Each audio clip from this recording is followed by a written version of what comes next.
12/2016 meeting of the Fairfield Town Plan and Zoning Commission. Okay. First item on the agenda are meeting minutes from our last meeting, June 28, 2016. I'll move to approve. Motion to approve by Commissioner Barrett and second by Commissioner Corcoran if he's on. We need an alternate. One correction. Okay. We need an alternate for Commissioner Alessi Yeah. and also for Commissioner Coleman. Yeah, it would be Mr. Ford and Mr. Corcoran, but depending on who was present at the last Right. meeting, that may change when you get to the old business. Okay. So for the meeting minutes, you guys were both at the last meeting, right? No, Mr. Ford. You were not. Did you watch the tapes? No. Okay. All right. So very good. So Commissioner Noonan, you were here. All right. So you and Commissioner McAleese are on. So we have a motion to approve by Commissioner Barrett, second by Commissioner Corcoran. All right. So what is the note? I left before the public hearing. Okay. Between 4 and C, I left. Between, where, after the, were you here for the first part? No. Okay. That's Yeah, I right. was here for the whole meeting, No. Okay. and not the All All right, Sacred so you Heart. just need to note that Commissioner Francis was not present at the public hearing at the minutes. Yes, I watched the tape. Right. So on page 9, where it says Ms. Coleman left, we can say Ms. Coleman and Ms. Francis left the meeting at the end of the executive session. Okay? Did you stay for Sherman Street but not Spruce, or did you leave for the whole executive session? Public hearing. I stayed for Spruce. Oh. Yeah. How come Spruce was after Sherman Street, wasn't it? Yeah. You're looking at today's agenda. I left here. You gotta look at minutes here. That's okay. So you were there for all the executive session, And Sherman. I stayed for Sherman, and I left. You left on before page Spruce. 10, yeah. Okay. Between, just before Spruce. She left after the Sherman Street matter 10:15 closed. I left. Yeah, I come on, she told me she was leaving, that's why I spoke up here. Got it. So it's at the very bottom of page 9, before the first entry of 256 Spruce. Ms. Francis left the meeting. Okay?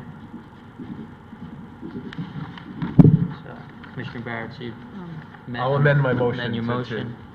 Commissioner Corcoran, good. Commissioner Corcoran agrees to the amendment. Okay? I didn't see any other issues with the minutes. Anyone else? No? Okay. All in favor signify by saying aye. Aye. Any opposed? Abstentions? The minutes are adopted unanimously with that one amendment. Next item is 1851 North Benson Road, request of Attorney Fallon for 90-day extension for recording a final subdivision map. This is a second extension. Yes, Mr. Chairman, this was a two-lot subdivision approved in January of this year. We have the maps in hand, they've been signed, we're just waiting for the bond to be posted, which we expect in the next couple of weeks. So this will be the final and last extension available. Okay? Motion to approve. Motion to approve by Commissioner Kennelly. And so on this item, it would be Commissioner Ford and Commissioner Corcoran sitting for the two absent commissioners. All right. Can I have a second? Second by Commissioner Ford. Second request as of right. Any other comments? No? All in favor signify by saying aye. Aye. Any opposed? Abstentions? The extension is granted unanimously. Next item is new application to recommend a public hearing, 105 French Street, special exception application of Michael Butler for a rooftop deck in the Beach District. This is exactly what it says. There is a provision in the Beach District regulations that requires a special exception application for decks on the highest roof. This is a house that has been recently built, and they are now proposing a rooftop deck, and that does require a special exception application, which does require a public hearing. Good. Motion to approve. Motion to approve by Commissioner Kennelly. Second by Commissioner McAleese. And it's required. Any other discussion? All in favor signify by saying aye. Aye. Any opposed? Abstentions? Moved to public hearing unanimously. Next item is old business, 901 Kings Highway, special exception application of Calvin United Church for a daycare facility. Mr. Chairman, I watched the video of this so I can deliberate on it. Excellent, okay, before we get to staff. Then Commissioner Kennelly, you watch tapes, okay, good. This is a matter I have to abstain from. You have to abstain, okay, so you would have been on, but you didn't watch the tape anyway, so you're not on. Here. You were there. I was here. Oh, you were I was here? Oh, yeah. Okay, all right, Yeah. very good. So you would have been then on, but you're recusing yourself. So Commissioner Noonan, you will be on in place of Commissioner Coleman, and Commissioner Corcoran, you're on in place of Commissioner Alessi. This was presented last time. Yeah. This was not. It was This, earlier. It was 2 meetings. this was 2 meetings Two ago. meetings It was tabled. ago. It was tabled at the last meeting. Okay, yeah. Right? Okay, you were there? Yes. Yep, and you ready? Okay. All right, so everyone is on except Commissioner Ford. All right, Mr. Chairman, I'd like to give you a brief overview of what was presented to the commission and just review your items of your finding item requirements. The owner is proposing to relocate a daycare facility of approximately 2,000 square feet in a hall to a lower level of the church of approximately 980 square feet. The daycare would have 35 children from ages 3 to 5 years old, and with 4 instructors and 2 assistants, approximately 41 people in total. Hours of operation or days operation would be Monday and Friday. The former area of the hall will remain vacant at this time. The existing lower level is comprised of existing rooms that were used for religious education, and they are proposing minor cosmetic changes and no additional square footage for the building. The existing building perimeter and parking will remain the same, other than a replacement of an existing concrete walk at the rear of the building. Now, when you act on these types of daycare facilities, you have sections, it's a special exception application, and under section 2724, it states a report from the Director of Health of the town is testing that the proposed location, site plan, buildings and facilities comply with all respect to applicable state and local health laws and regulations, and will be adequate, safe, and suitable for the intended use. We did receive a note from the health department saying, in their opinion, the site complies with the health code requirements at this point. There is some additional inspections they need to do having to do with lead situations, but that is part of their procedure. The second part of that special exception requirements that we need to find is under section 27407. That states that the use shall be situated and developed so as to create no nuisance, nor have a detrimental effect on property tranquility or value of surrounding properties. The special exception shall be limited to group care programs for children and for a period of 5 years. Now, at the public hearing, there were questions regarding issues having to do with more clarity as to the location and perimeter fencing for the playground area. More information was requested, or at least discussed at the hearing, on the daycare entrances and exits, proposed drop-off areas and distances from I-95, exit 24 ramp, and Chambers and Kings Highway East Streets. There seemed to be, there was some, I don't know if I'd call it confusion, but just trying to determine where the town property, or where the private property was and where the state property was located. Initially, it was determined that a portion of the property that's utilized by the church is, in fact, on state property. It had to do with a shed area, and that area was being proposed as part of the area for outdoor children activities. So with that, again, Mr. Chairman, is pretty much the outline of what was presented to you, the issues that were discussed, and your findings that you need to make. Thanks. And just to confirm, the applicant did not submit any further revised plans or any of those details? No, sir. Right, okay.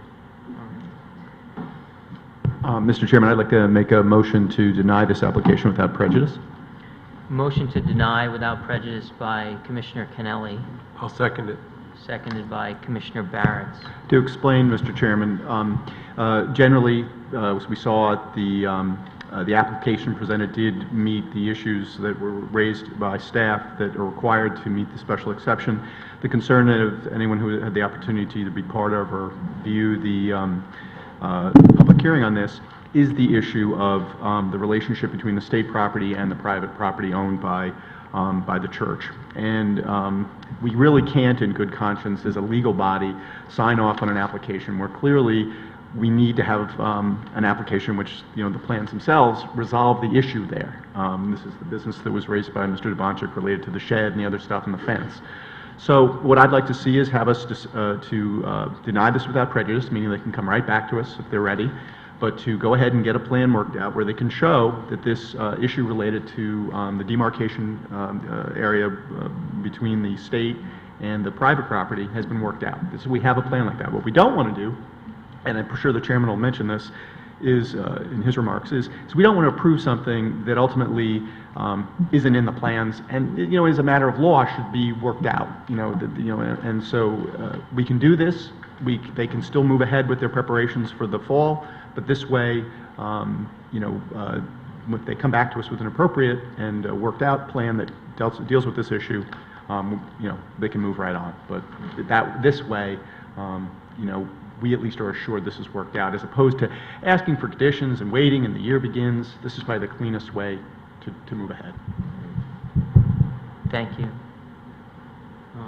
Commissioner Barrett, do you have any comments? No, I agree completely with what Mr. Kennelly said. I'd like to see, if we see a revised plan and see these issues resolved, then I think we can deliberate at it. Right now we're denying without prejudice just because we have insufficient information to render a decision. Yeah. I agree with all that.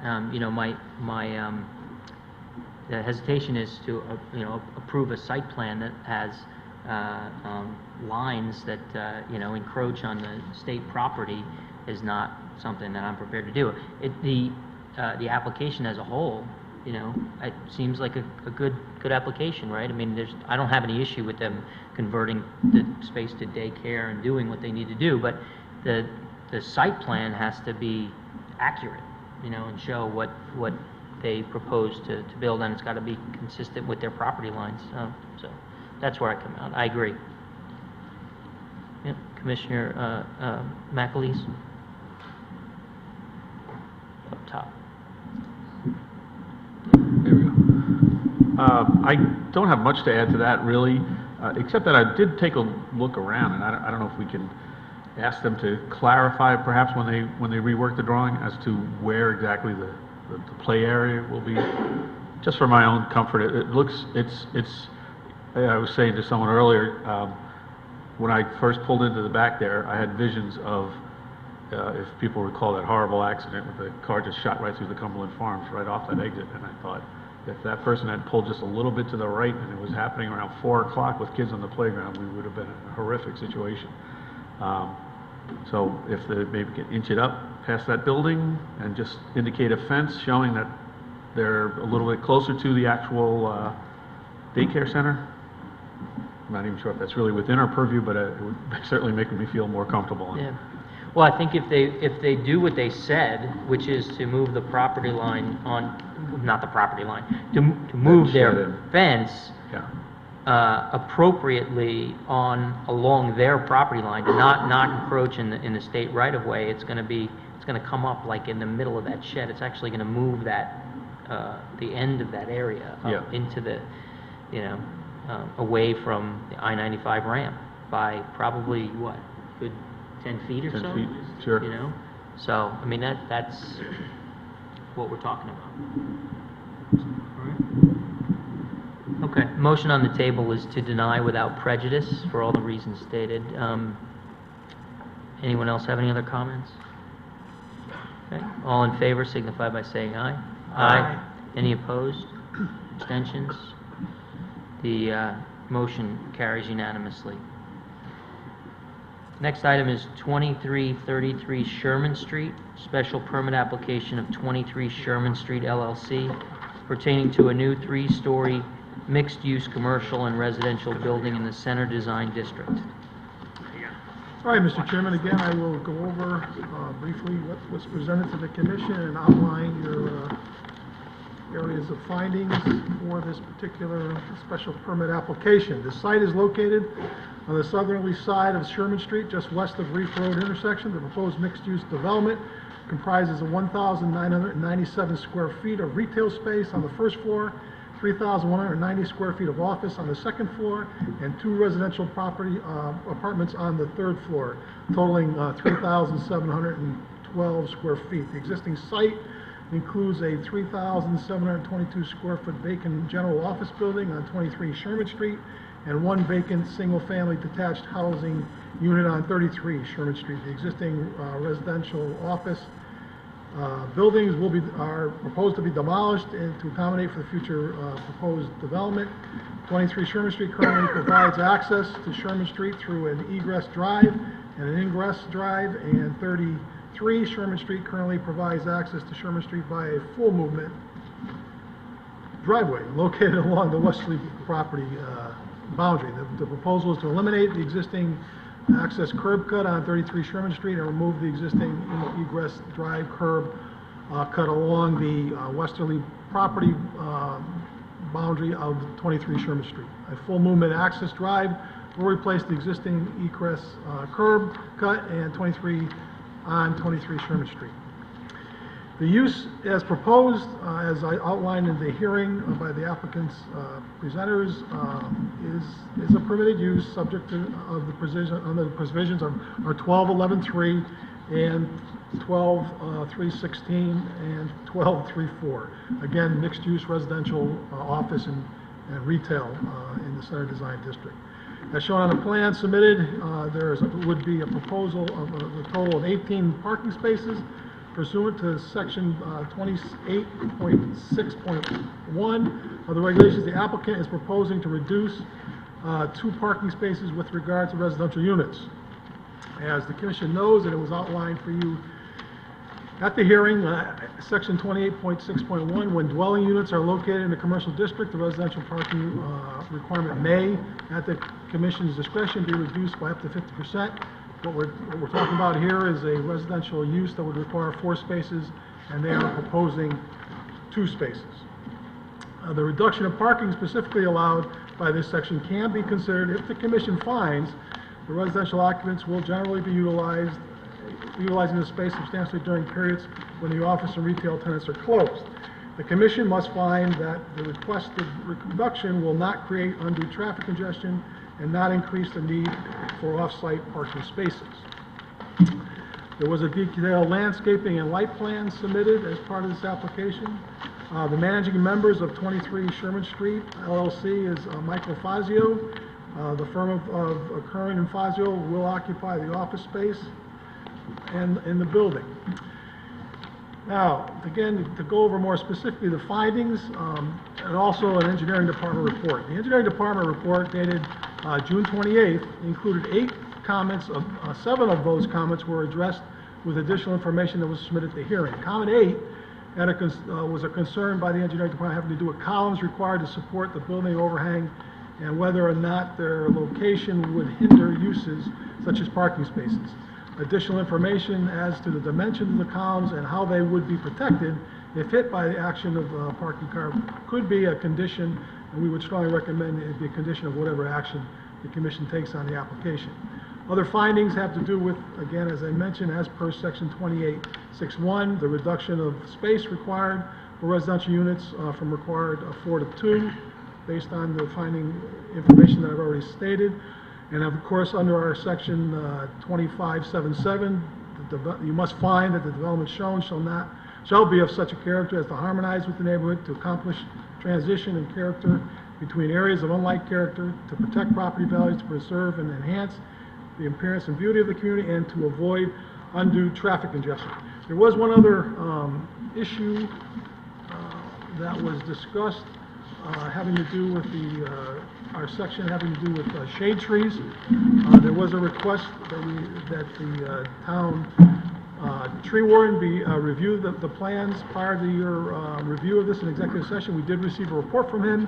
Essentially, simply he said, in his opinion, the builder has met all the requirements regarding the amount of shade trees per parking spaces as he reviews and understands that requirement. As you know, our regulation says if it's less than 20, it's pretty much at our discretion whether they're required or not. But again, he does show the three trees. There was some question about their location, but we did receive a report from our tree ward, thank you, that it was in opinion consistent with the location. Other than that, Mr. Chairman, that's essentially what was presented to you, an outline of your finding requirements. Thank you. I don't recall seeing that email from the tree warden. It was sent to We got it, like, so Jim Went today. we have hard copy, we don't, we did not forward it. But we have Got it. hard. That's, I just didn't recall seeing it. Yep. Can you mind just passing it down? Oh, So I can sure. take a look at it.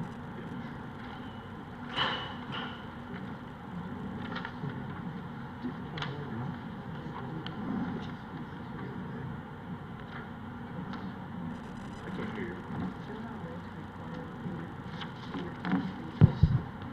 Anyone That else there want to be see? trees within them. No, I can.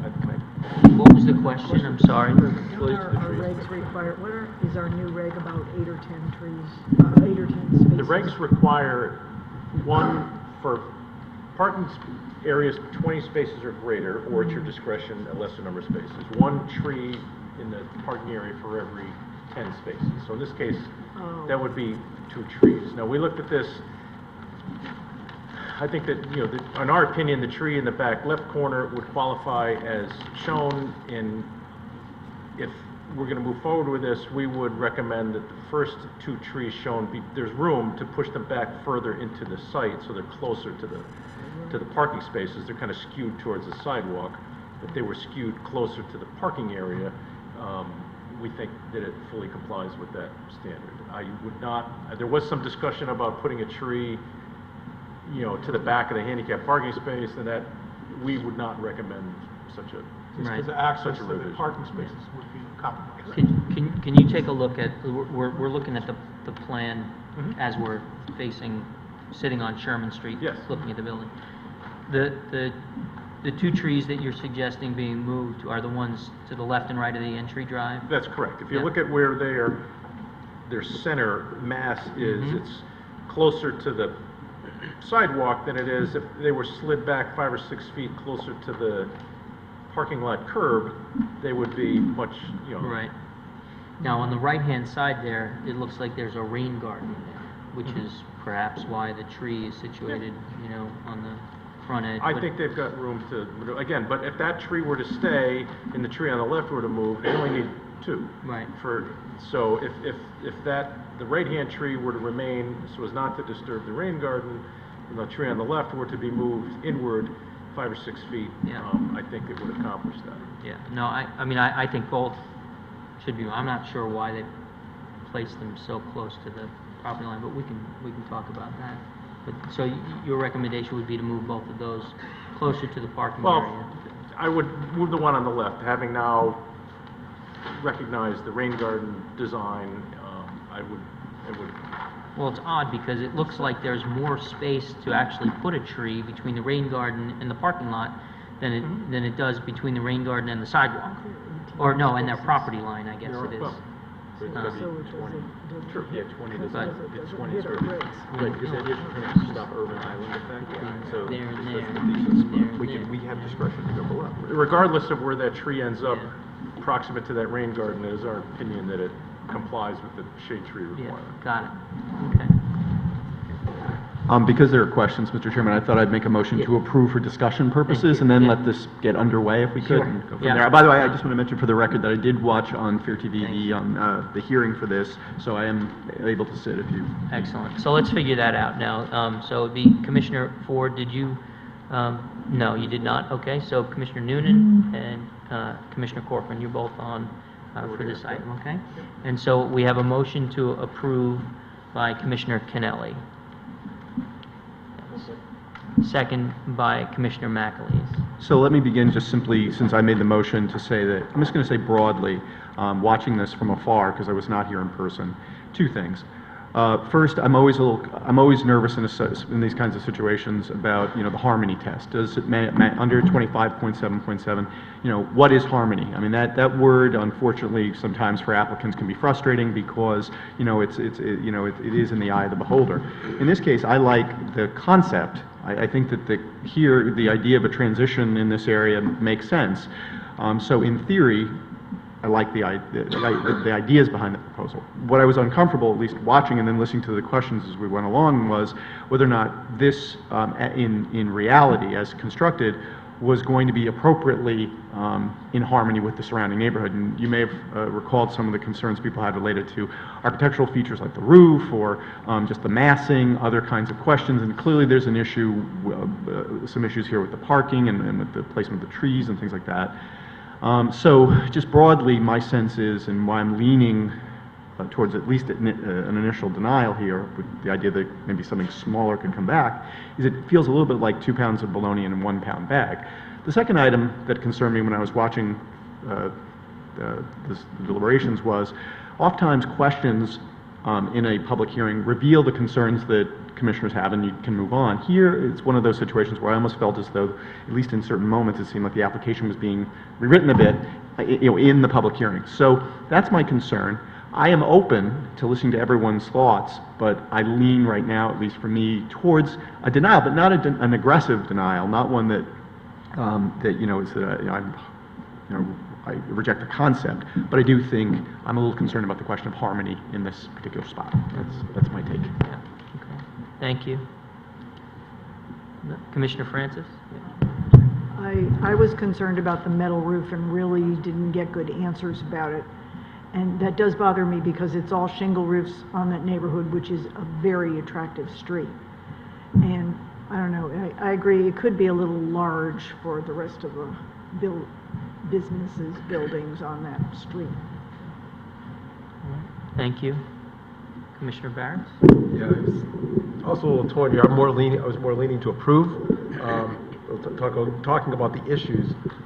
One is with parking, and I guess I don't see that as much of an issue as maybe brought up, because parking is quantitative.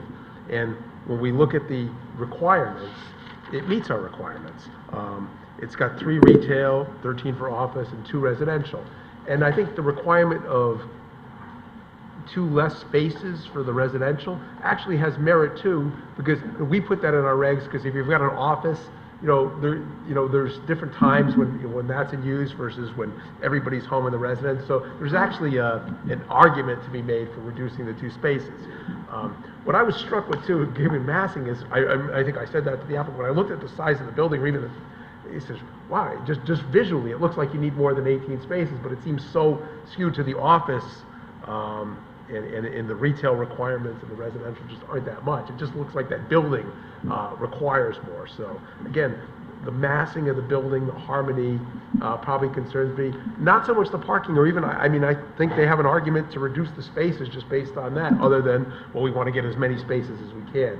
They also made a offer of a condition that I don't know exactly how that would work, that they would sign up for 2 spaces. Again, I don't know how you force people to park in those 2 spaces if you've got space in their lot, but that would be a condition of approval. I think there's a program that runs through Mark Barnhart Economic Development Office where you actually purchase or you pay for permits for employee parking spaces. Usually the fact that you're paying for them kind of motivates people to park there, but right, you can't condition your approval on them. We can't. We cannot make that a condition of approval? No, you can.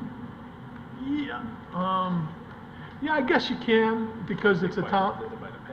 Yeah, you have to buy the passes, yeah. I guess you can.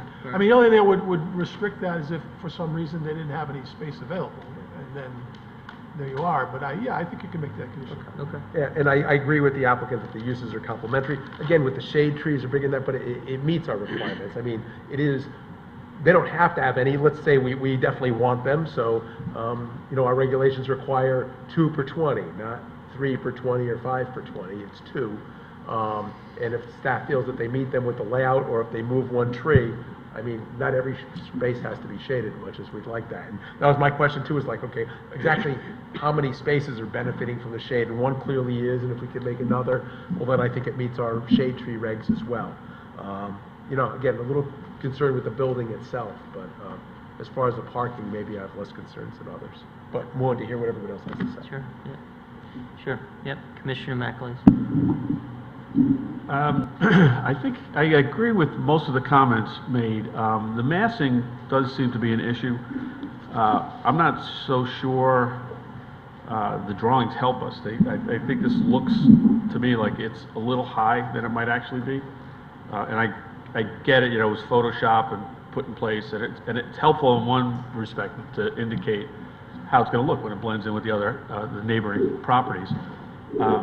But when I look at the elevation, it looks like it's a little bit lower. I actually am more comfortable with the elevation on the drawings than I am with the rendering. I would like to see some indication of where it sits in plan back from the street relative to the neighbors, because it looks like it's really far forward too. And again, I think that's sort of exaggerating the massing of it. It makes it hard to understand from the drawing. Beyond that, I like what they've done. Like, I could see the reference of that little sort of rooflet above the retail stores, picking up on the roof of the porch of the house adjacent, the gabled peak. Some of the details are a little more formal, but it's a commercial building, so I get the logic of that. So I'm really in favor of this, but I'm kind of caught with trying to understand the massing and where it sits. So for now, I'm not so sure I could approve it as it sits. Thank you. Commissioner Noonan? I echo most of my colleagues in saying I was somewhat split. I think I lean more towards the granting of this for, I think maybe just a few simple reasons. Logistically and technically, it meets the regs as far as I can tell. The offer of the parking spaces was even more fair and somewhat of a compromise to add to it. What struck me, Commissioner Kennelly mentioned harmony, which is always to eye beholder, all that fun stuff. The neighbors didn't seem to have a problem with it. And possibly one, because the direct neighbor who was going to have to deal with either what looks to be a very big building in the rendering, or maybe a little more modest in the plans, you know, he got somewhat of a quid pro quo a little bit, it sounds like, and maybe that's what he wants, and you know, he can, you know, he's happy with the rendering as is. And I just don't remember offhand anybody coming forth and saying this is not in harmony with the neighborhood. So in that respect, I lean towards at least giving the neighbors the benefit of the doubt, saying it's your street, it's your neighborhood. The person who's literally going to be right next to them, I mean, 5 feet from the property line, doesn't seem to have a problem with it and seems to be benefiting from it. So in many respects, I lean towards granting it at this point. Mm-hmm. Yep. Okay. Thank you. Yep. Yeah. Commissioner Corcoran. There you go. I agree with those statements about it meeting the code. I don't find the building to have a massing issue. I think it fits in well. I can envision other buildings that might be much more controversial than this. And I also agree that we don't have complaints from the neighbors. In fact, we have support from the neighbors. I'm okay with this. Yeah. Okay. Yeah. I'm kind of torn too. I mean, the massing for me was definitely an issue. I think that the parking and the trees and all that are resolved. I mean, the tree warden has looked at it and said it meets our regulations. I would, if we are to move forward with an approval, want to see a condition that both the trees on the entries be moved as close as possible to the parking area, and also the requirement that the applicant purchase the 2 employee parking permits. You know, that was a specific thing that was raised in the public hearing by neighbors, and it was something that the applicant offered affirmatively that, you know, they were willing to do. Yes. If you don't mind, the only thing I would add as far as conditions, which actually was offered up, or at least discussed at the hearing, was revised plans showing the actual dimensions of the columns and, Right. and an elevation of whatever they're going to do to kind of maintain their to be safe as far as a car coming in, maybe touching them. Right. Just That- the that- minimum, just dimensions of the columns. Yeah.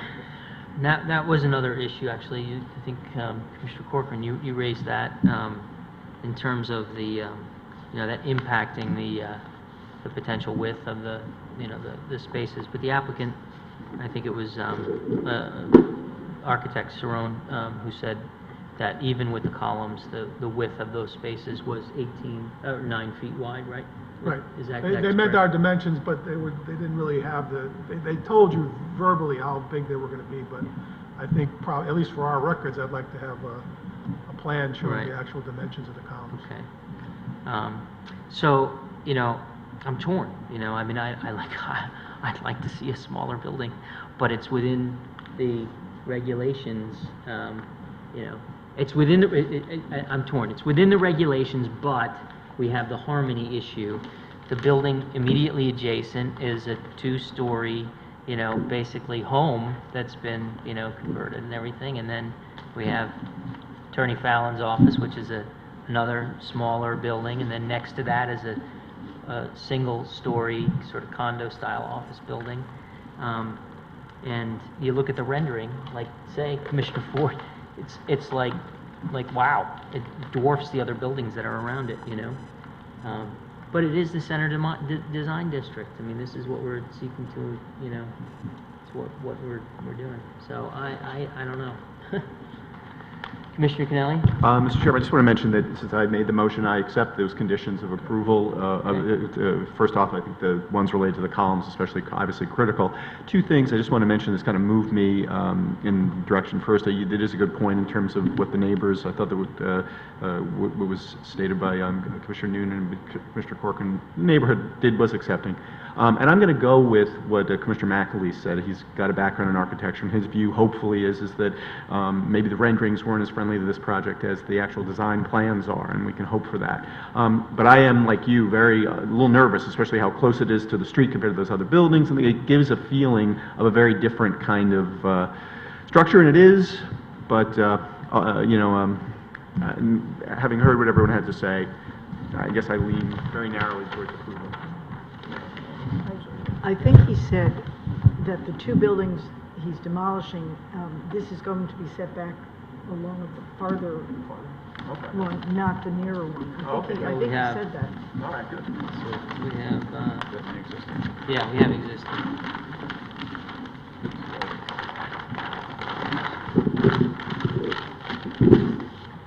So,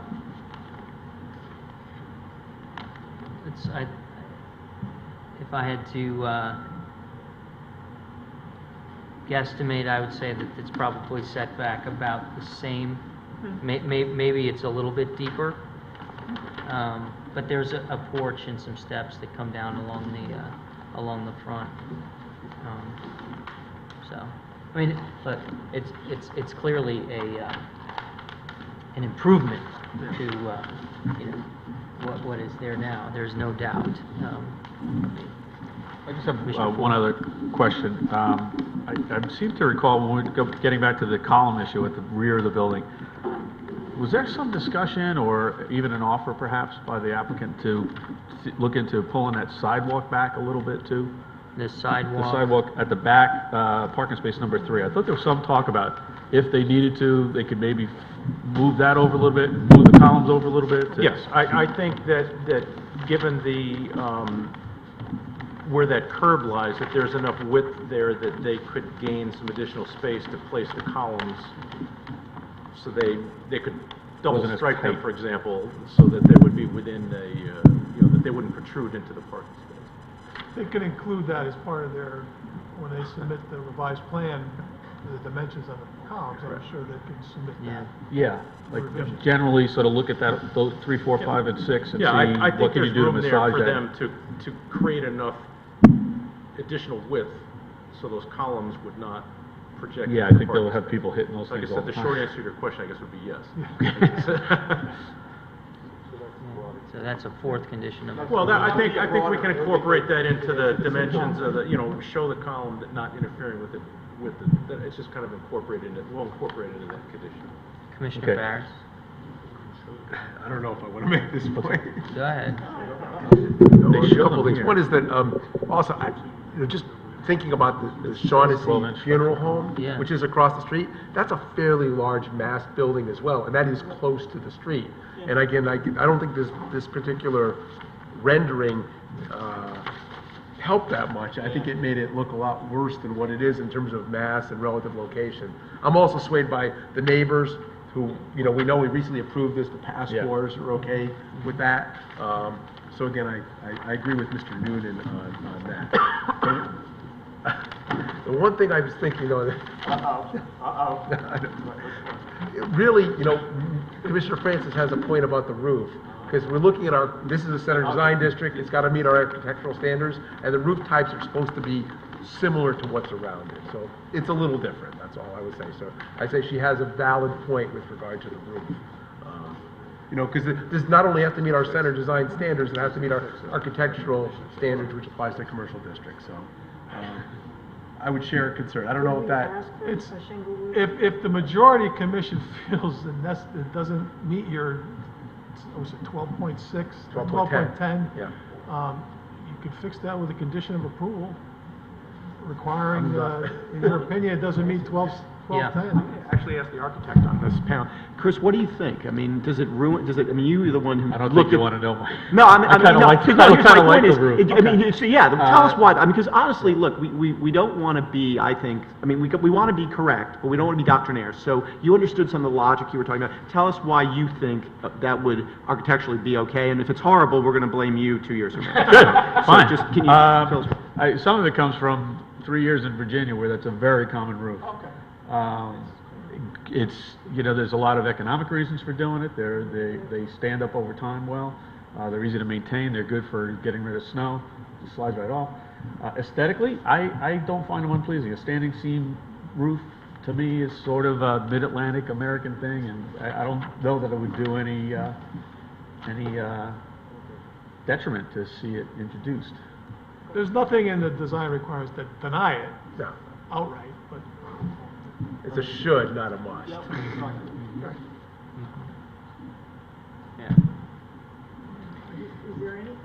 Is there anything that has a metal roof that, he didn't really answer me. He just said, I think it would look nice. And I'm not saying it wouldn't. I just don't know anything in Fairfield. I think this building we're in has a metal roof, doesn't it? I think. Well, I think the relevant inquiry is the That kind of- center design district. Yeah, Offhand, I couldn't comment. I don't know. I don't know a either. You guys pointed know? metal roof,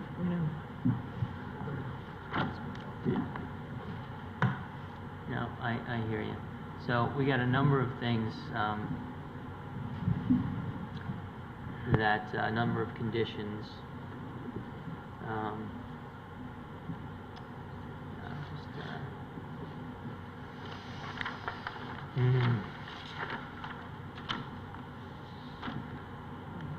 the only other thing I want to, refresh your memory, just remember there's two actions on this now. The first action you take is relative to section 2861. You would make a finding or approve the reduction of the parking, residential parking 4 to 2, and then you would act on this special permit application. Right, okay. Well, I mean, I think that, with the conditions that we've talked about and making those parking spaces a little bit bigger, we have the 24-foot aisles in all the parking areas, 50 feet is the height in the district. This is 42. Yeah, I was looking at the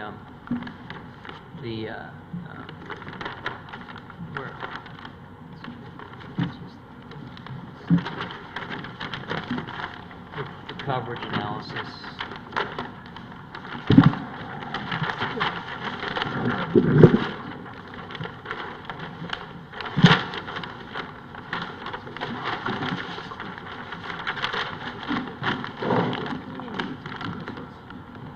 We got, minimum frontage of 20, we've got 122 here. The height, 50-foot max, this is 42.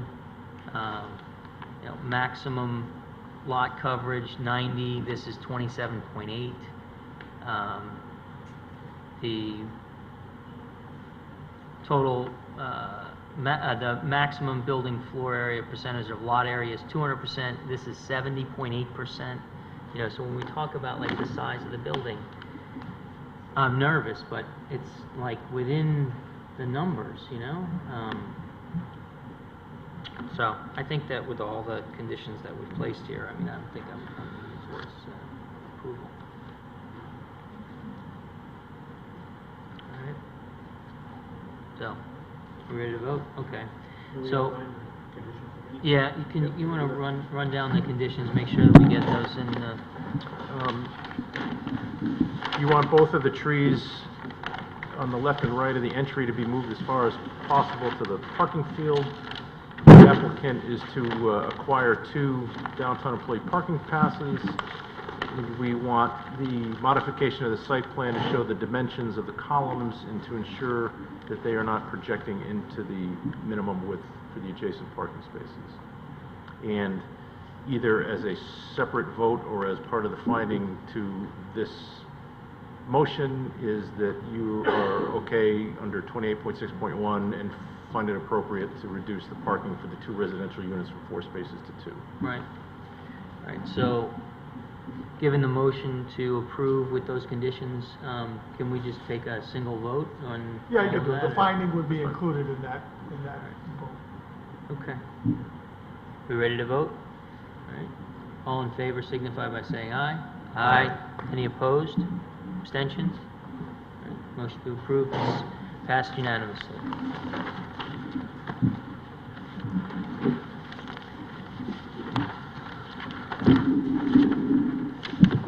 All right, next items, why don't we take them individually? Next item is 256 Spruce Street, application of Michael Shanella, trustee, to amend the zoning map to establish a design commercial district on land presently zoned Residence B. Okay, Mr. Chairman, I'm going to give you an overview of what was presented at the hearing. It will, needless to say, outline your finding requirements for the zone change, but I'll also briefly describe what the proposed special permit is the request for. Again, as you know, as presented, the applicant, Michael Shanella, trustee, is the owner of property, subject property located at 256 Spruce Street. The parcel is approximately 7,038 square feet in size and is presently in the commercial B zone.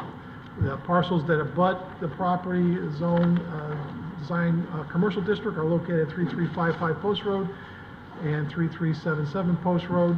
The subject parcel is presently vacant.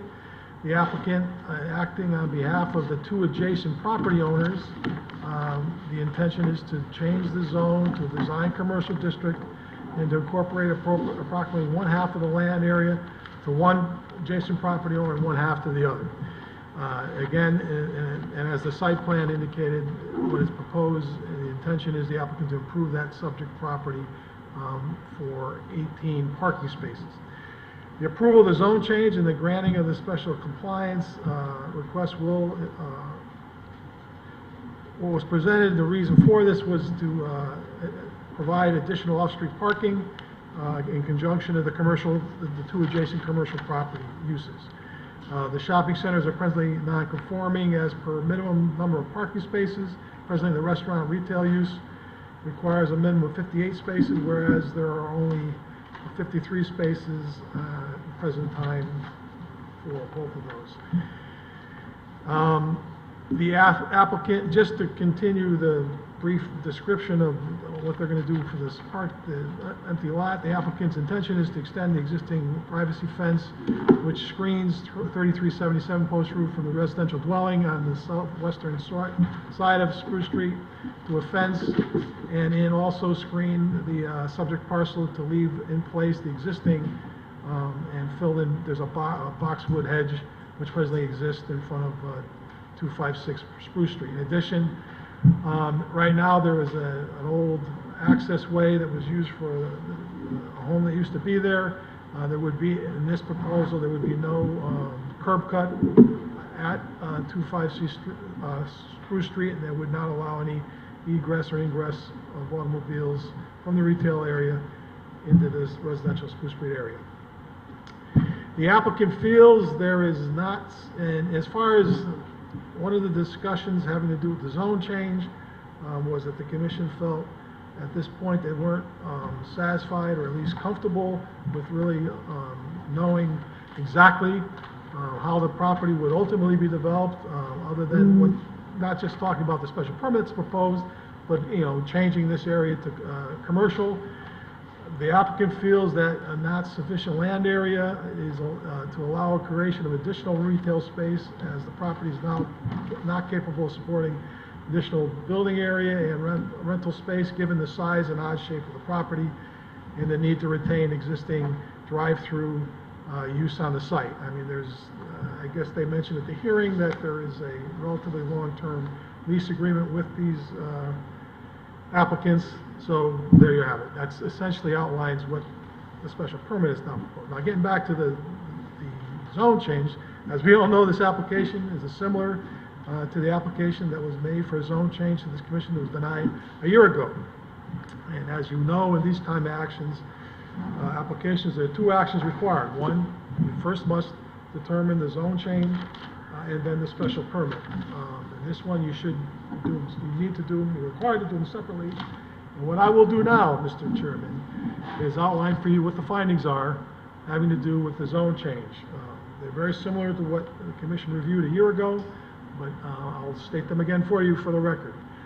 The standard considerations for any kind of zone change, and these considerations are outlined and enabled through state statute and also by court actions that have taken place over time that interpret the ability for the commission to change zones. Number one, is the proposed consistent with the plan of conservation development? There was some discussion about that at the hearing. Again, I'm not going to reiterate, I'm sure the commission remembers what that was. Number two, does time, experience, reasonable planning for contemporary or future conditions reasonably indicate the need for proposed zone change? Number three, have circumstances in the neighborhood changed substantially enough to merit the requested zone change? Number four, has it been demonstrated that the proposed zone change is warranted and would serve the general health, welfare, and safety of the town? Number five, does the proposed zone change promote a level of development that would serve to protect property values in the neighborhood and enhance the community? And number six, would the proposed zone change permit a level of development that would increase undue traffic congestion? Mr. Chairman, briefly, that was what was submitted at the hearing, and those are the findings you need to make as far as the application for zone change. Thank you very much. Can I have a motion? Commissioner Canelli, or a question for staff? I'll make a motion to approve for discussion purposes, but I just want to let you know that I did have the opportunity to see this. Excellent, good, excellent. So, Commissioner Ford, you did not, okay, so Commissioner Noonan and Commissioner Corcoran, you both are on for this matter, okay? We have a motion on the table to approve by Commissioner Canelli. I'll second. Second by Commissioner Barris. Commissioner Canelli? I'm actually going to defer to Commissioner Barrett. The reason being just that, sorry, but as I did watch this, sometimes it's worse at home. I didn't quite, I mean, I'll be honest with you, I didn't quite, at first, I mean, you know, it's what's changed. So I'd like to get a little bit better sense of what people thought related to the interactions here. So if you'll start, then I'll offer some. Okay. Commissioner Barrett. Yeah, I don't know that I'm going to be able to help you much, but I'll give it a shot. I'm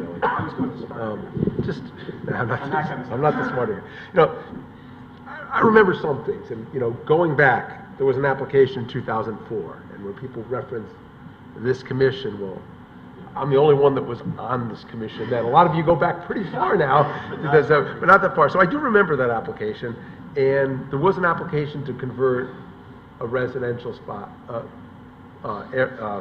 land to commercial for parking at 280 Spruce Street. And it was approved, but not easily. There was neighborhood objections, the applicant revised the plans, I recall, and it was approved. And from what I understand, that has been pretty well received in terms of, you know, providing parking, getting cars off the street. Then we had the application in 2014, so it was actually about a year and a half ago, I think a little more, that we denied. And I actually have less of recollection of that one too, but I think we denied it almost unanimously. I think maybe one commissioner voted for it. So I'm usually not you know, I know it's a different commission, it's another year, it's past the 6 months, but how much of time, experience, and reasonable planning changed in the last 16 months? Really not. I thought, you know, maybe the applicant made some better arguments this time.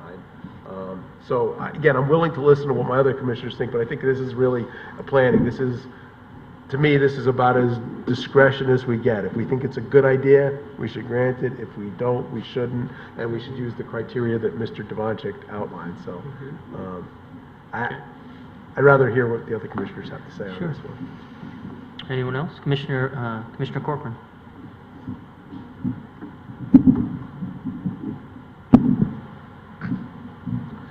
The main argument I heard against this was that that we should avoid allowing commercial areas to creep into a residential neighborhood. And the person, I think, who came up and made that argument actually lives on the other side of the highway, on one of the same streets. And it's hard for me to think of those as being the same neighborhood. When you go there, I mean, when the highway was built, I think it really cut that area in half. And I think that extending this parking lot on a street that doesn't look like it'll ever have more commercial development on it, to me, is not an infringement on what's going on in the other neighborhood on the other side of the highway. My immediate response to that, I have some other comments, but my immediate response to that is I don't find that it persuasive that, you know, her argument about encroachment is any less significant because she lives 2 blocks away, right? I mean, the POCD has a very clear statement that, you know, we should be suspect of applications to convert residential to commercial to avoid encroachment. So, you know, the fact that the person who, you know, rose to make that statement for the record lived, you know, more than, she wasn't immediately adjacent to the area, you know, I don't find that persuasive. I think she made a pretty solid argument that, you know, that's what the POCD says, and that seems like that's what the applicant is asking for here. But I'll reserve the balance of my comments. Commissioner Noonan? Just use the mic.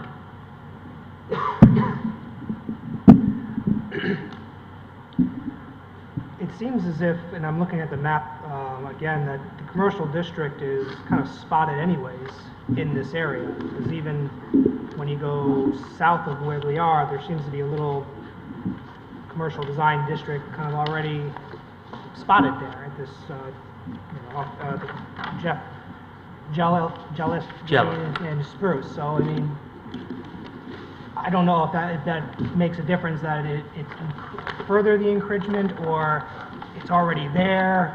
We are right off. We're not far from the Post Road at all. It's right between Post Road and Connecticut Turnpike by about maybe, I don't know, 9 iron shot away. It's so close that, you know, I'm not sure what the infringement would necessarily be. I agree that, you know, whether the person is 300 yards away or 100 yards away, maybe a little more persuasive to me if he's closer, but still, I mean, we're in a more of a discretionary capacity, and you know, maybe neighbors adjacent to have that initial persuasion. But this is another one that was like the first one in front of us, before us, that kind of split me as far as what was going to happen in this case. The thing that we had at least one neighbor very vehemently for it. Yeah. Very, very. Take cars off the street. Very, very Across the street, vehemently. Yeah, across the street from it. The fact that they were going to close off that area so they couldn't go on to Spruce Street. When I understand the fencing area, meaning that if they parked on Spruce Street, they would have to take a nice little long walk around it to get to their area. So maybe that in itself is protecting the residents nearby. And the other thing that struck me was even if we made this switch to design commercial district, it wasn't, I don't think, going to be a, aha, I got you, I'm going to come back a few months with this new big proposal, because there wasn't really much more they could really do as far as I understood it. So. Well, yeah, I mean, it was actually a little mixed on that one because, you know, the plan which was presented did not take into account the possibility of doing underground parking you know? It didn't. But there And were- also multi-story. True.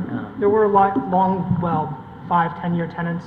Yeah, they have long, They have long-term long tenants, leases. so I don't, unless they go out of business and leave somewhere where they're pressing for new tenants. It seemed like it was going to stay put for a while. Commissioner Kennelly? I'm going to defer to Commissioner Francis?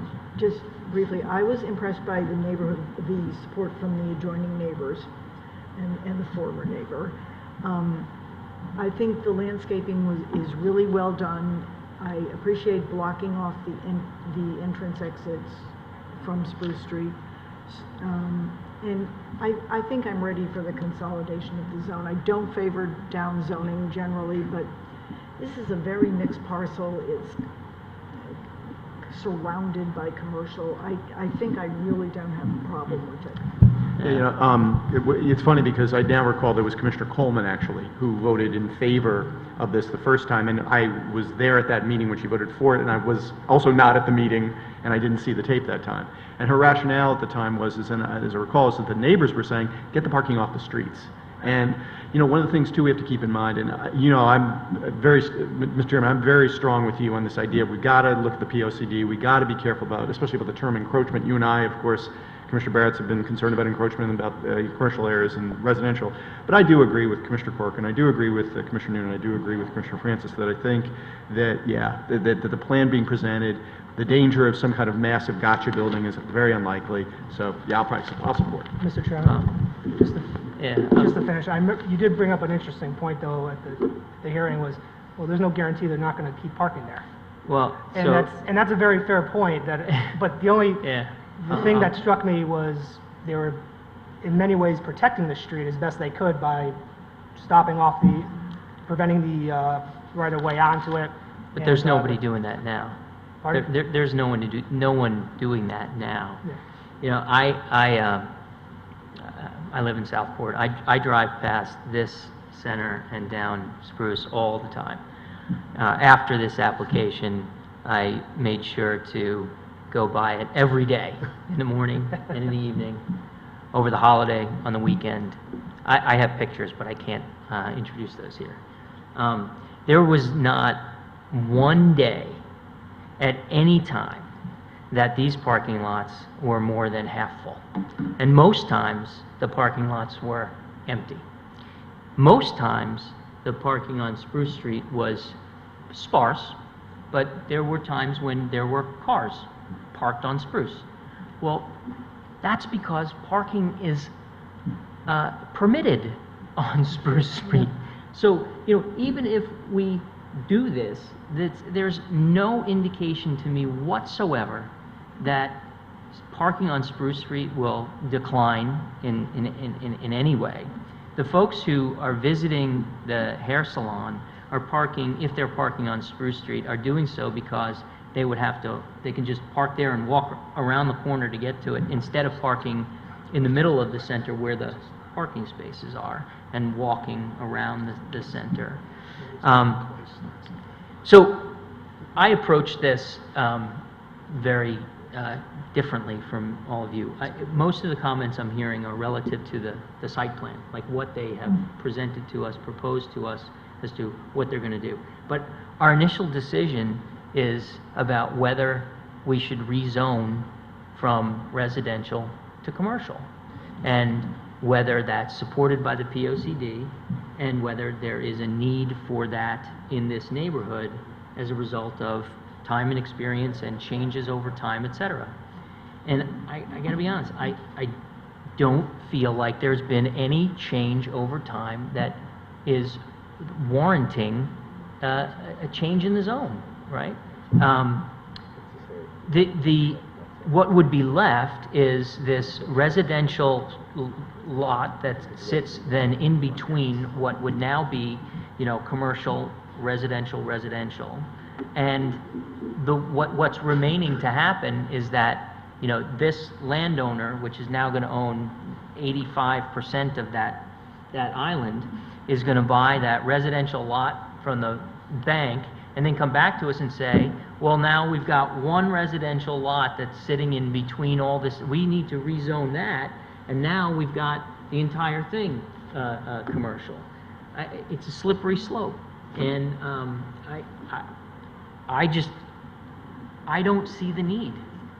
If that parking lot was overflowing and those cars were on Spruce that were accessing, that are parking there because they can't find a parking space in the lot, that would be one thing. But, what struck me is that if there was a serious traffic or parking problem here, I would have expected a parking survey or a traffic Mike Galante to come in here and give me a report to say, I surveyed the parking lot at X times, the lots were full, cars couldn't park, they were overflow parking on the street, they were finding it, there are issues here that need to be addressed from a planning function. We didn't have that, right? All we had were some anecdotal arguments about there being a need for parking, which frankly, in my own personal experience, I don't see. And on a fundamental level, I have a real problem with us sort of making what I think is a very serious decision without that kind of evidence. So I can't support this. I think that the folks who are talking about the nice landscaping and the no curb cut and protecting and all of that, frankly, to me is irrelevant on this initial determination of whether we want to rezone this residential lot to commercial. Because we don't know what's going to happen in the future. There's no plan. There's no telling, all right? And I don't see the need. I don't see the time and experience indicating a need for change. There's no change in the neighborhood. I don't see any evidence of it being warranted in the form of a traffic survey or a parking survey or anything like that. So, 3 out of the 6 are, and then, frankly, on its face, it's not consistent with the POCD. So 4 out of the 6 questions, to me, indicate denial. And I'm happy to listen and try to be persuaded some more by folks, but I just don't see that there's evidence in the record for anybody to support an argument to persuade me, right? You know what I mean? I would have expected somebody to come in and say, hey, on Saturday, last March, the parking lot was overflowing, and here, that kind of stuff. I don't see it. The pictures that we got were of Spruce Street, where parking is allowed and will be allowed in the future. There's no telling. No, and that's fair, especially with the on-street parking that's allowed. There wasn't any consideration about putting any kind of half-hour limit on it, or I'm not sure if they could. They'd have to go to the police department anyways. Yeah. It is consistent with the master plan, is it with the encroachment? I look at this essentially this island, and it's half and half. And even south of it, even more into the residential, there is already a design commercial district portioned out there. So in many respects, it's kind of a push in that respect. Is this an encroachment when the whole area? Maybe not the whole area, but most of it's essentially a business area as is. Does the time generate a need for it? I'm not in that area. I had thought their anecdotal evidence as far as parking was persuasive enough because I didn't go by there. I went by there a few times when I was going to and from work on the weekends, which does not help because it's not exactly the best time. But why not? Yeah. The weekend is just as good a time as any to And they swing were by. And on- I'll tell you what, during the week, it may even be lighter. These are commercial businesses, Yeah. right? And they were on the street, and the parking lot was, I remember, half full. And I didn't have the plans with me at the time, so I wasn't really sure, exactly where everything was. The circumstances warranted the change. Again, it was more the anecdotal parking evidence. But also the owner saying that it's something that, he seems it's good, important for him. the neighbors, at least the adjoining neighbors, are saying that it's important for them or good for them. So with that part, I mean, maybe the time and the circumstances have changed in that area, and for those reasons serves the public welfare. I don't think it's going to affect the property values at all, and I think the traffic was a push in many respects either. So this seems to be a discretion as far as, you know, do you think it's a good idea or not a good idea, and either, I forget who said that earlier, you know, because as far as the time for need and the circumstances changing, you know, yes, I think that if this were denied, I would hope it'd be without prejudice, because then I would like to see a parking survey done to show either confirming the chairman's, you know, visuals or confirming the applicant's Yeah. visuals, and that would be helpful. I would get behind that. I would get behind a denial without prejudice to enable the applicant to come back with some data and a report showing the need for this now at this point, because I don't see it. I literally drive past this place every day, and the lot is never full. So unless they're parking there when I'm, you know, I've said it. So, but I would get behind that. So much has been said, I could possibly add to it, except to agree with the last suggestion. I would like to see some data. I was just about ready to vote in favor of this until Chairman brought up the idea about the data, that we see this on every other project and we haven't seen anything, and it is a traffic issue. It's parking, but it's a traffic issue. That's what they're complaining about, So- right? Parking and traffic. Prove it, and then let us make a decision based on that. So I'm in favor of doing that.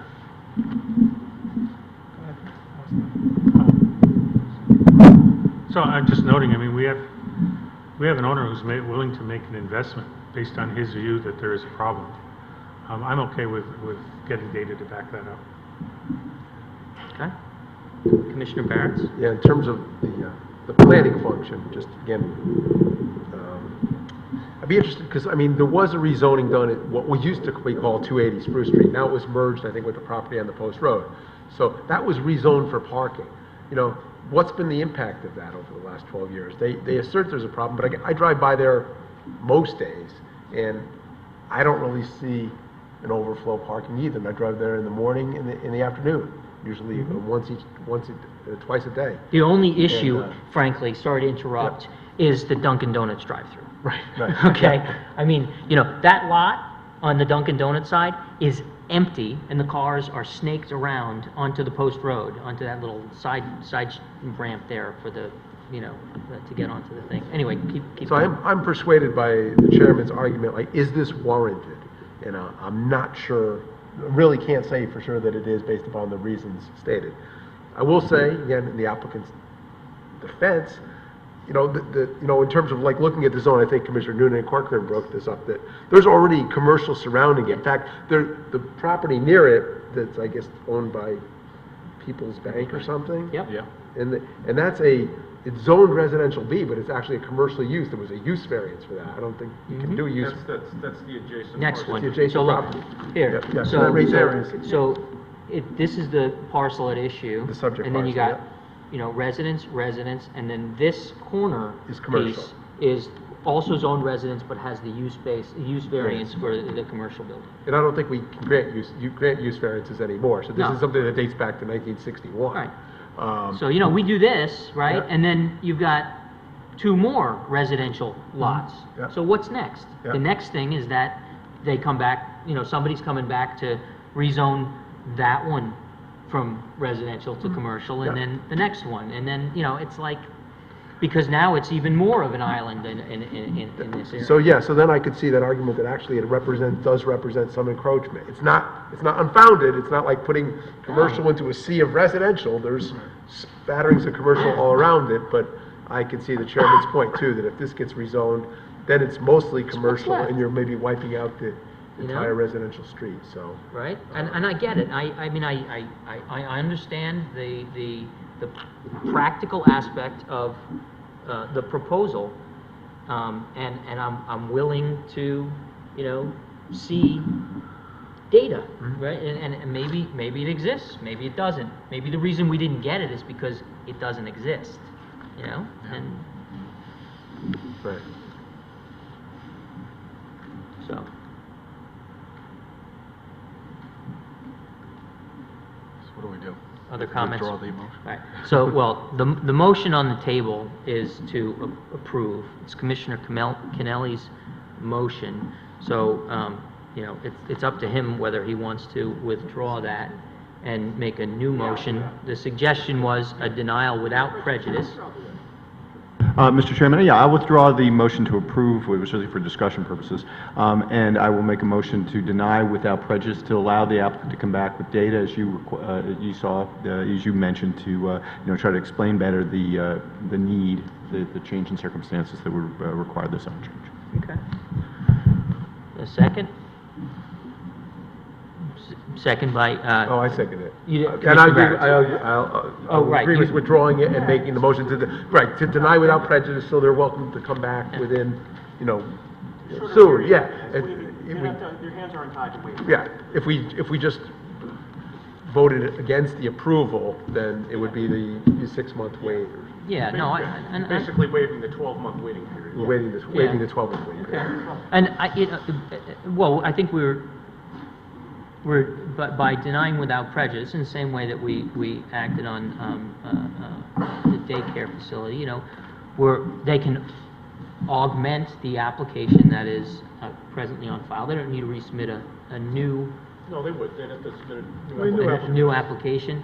All right, well, a lot of the stuff is already done, and they can augment that with, you know, additional information about the need. And, you know, it's data. Somebody's going to go out there and look at, you know, the parking lot and tell us that it's overflowed at this time, and here's where the cars are parking and so forth.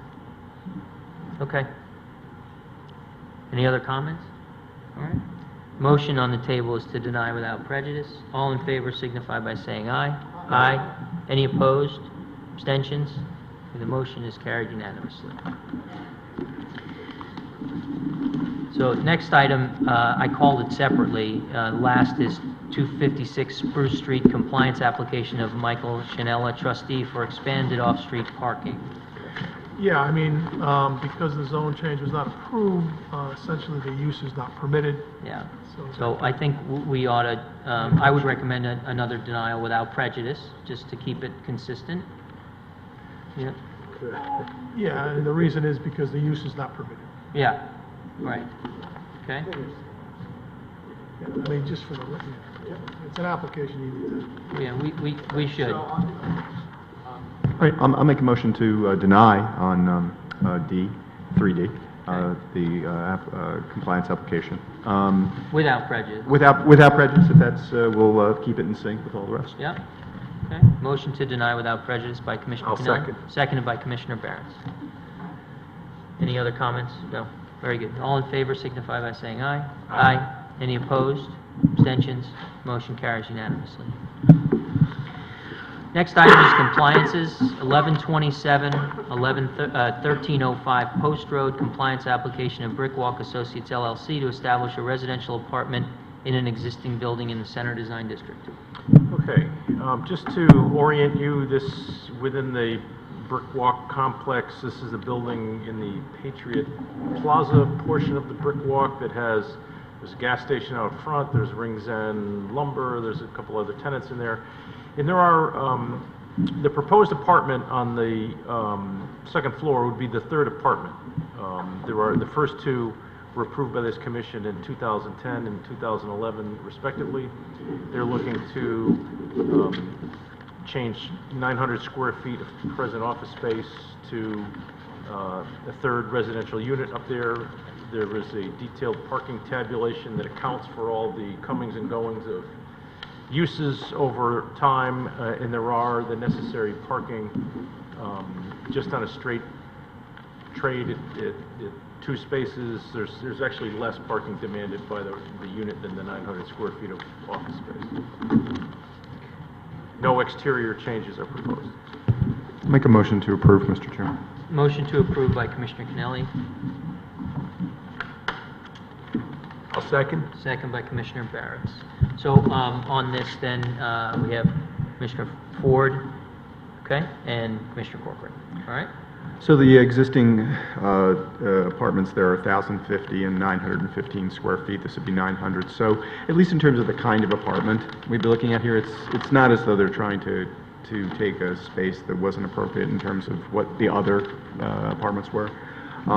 We were talking before about this idea of trying to encourage swaps, the idea that, hey, let's be a little bit creative in the effort with parking in order to encourage residential. I like the idea of a downtown where people live where their shops. I don't like a dark downtown after a certain hour. I think that residential is an investment in a community, whether it's large or small, whether it's one small apartment like this, or it's when we put a 100-unit building, near the old Sims, or near the Ortho, and we start to begin not just to put commercial there, but we put people there. And I think this is a tiny kind of this is a kind of tiny application of that approach here. So I support this.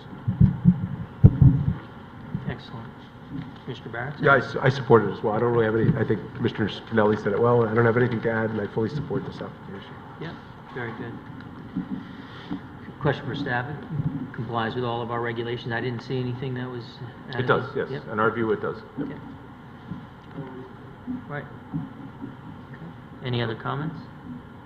Okay. Motion on the table is to approve. All in favor signify by saying aye. Aye. Any opposed? Abstentions? Compliance is approved unanimously.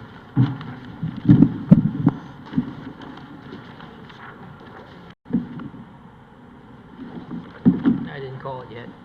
Next item on the agenda is a public hearing, 185 Jefferson Street, special exception application of Sacred Heart University for renovation of a portion of an existing building for a student residence hall in the R3 zone, and I apologize for the delay here in getting started. Understood, Mr. Chairman.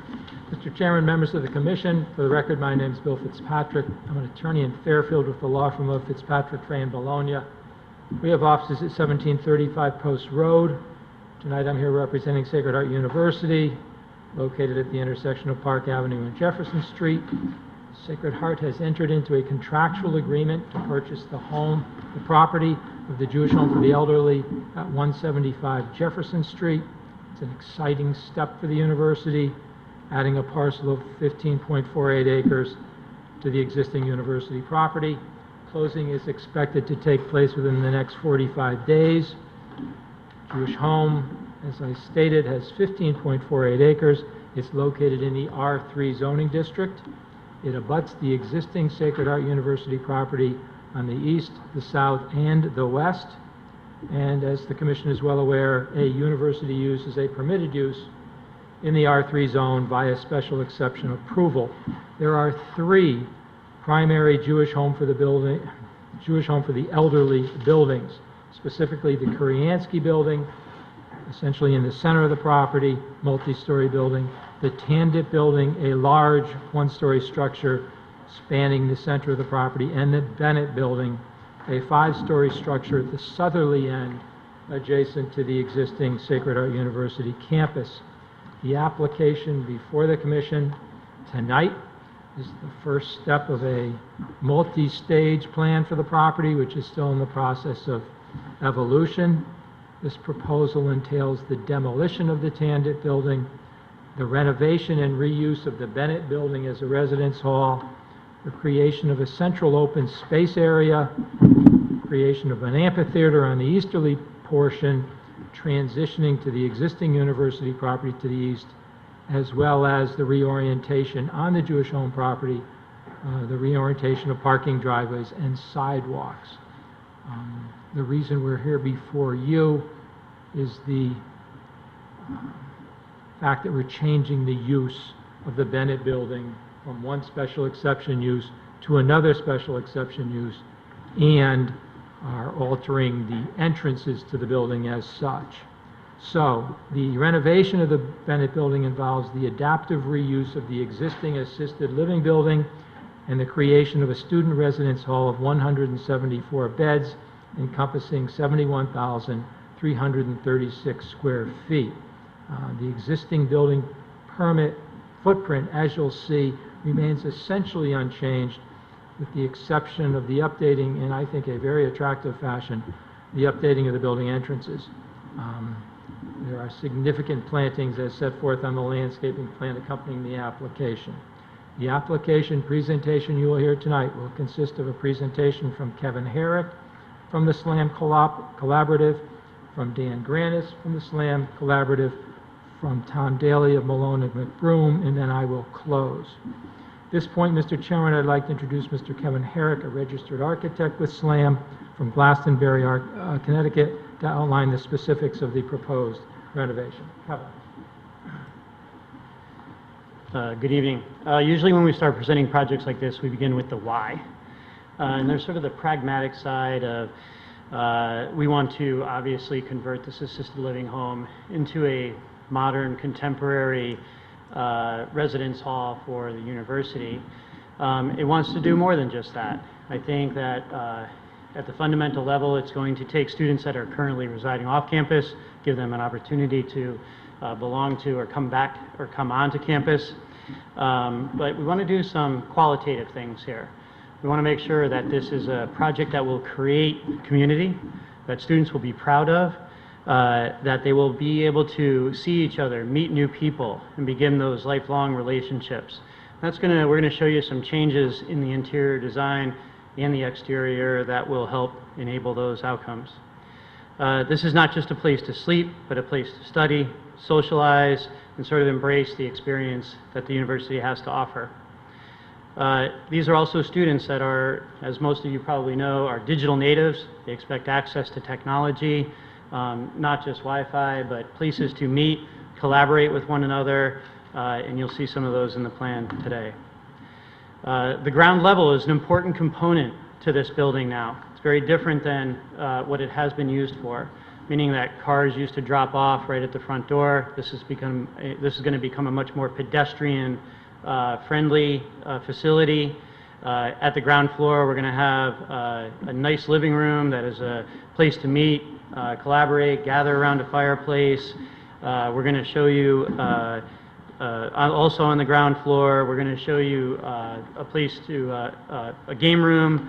The resident director will have their own apartment also on the ground plane, and certainly how the building actually, the social spaces spill from inside to outside, creating some nice gathering spaces around the building.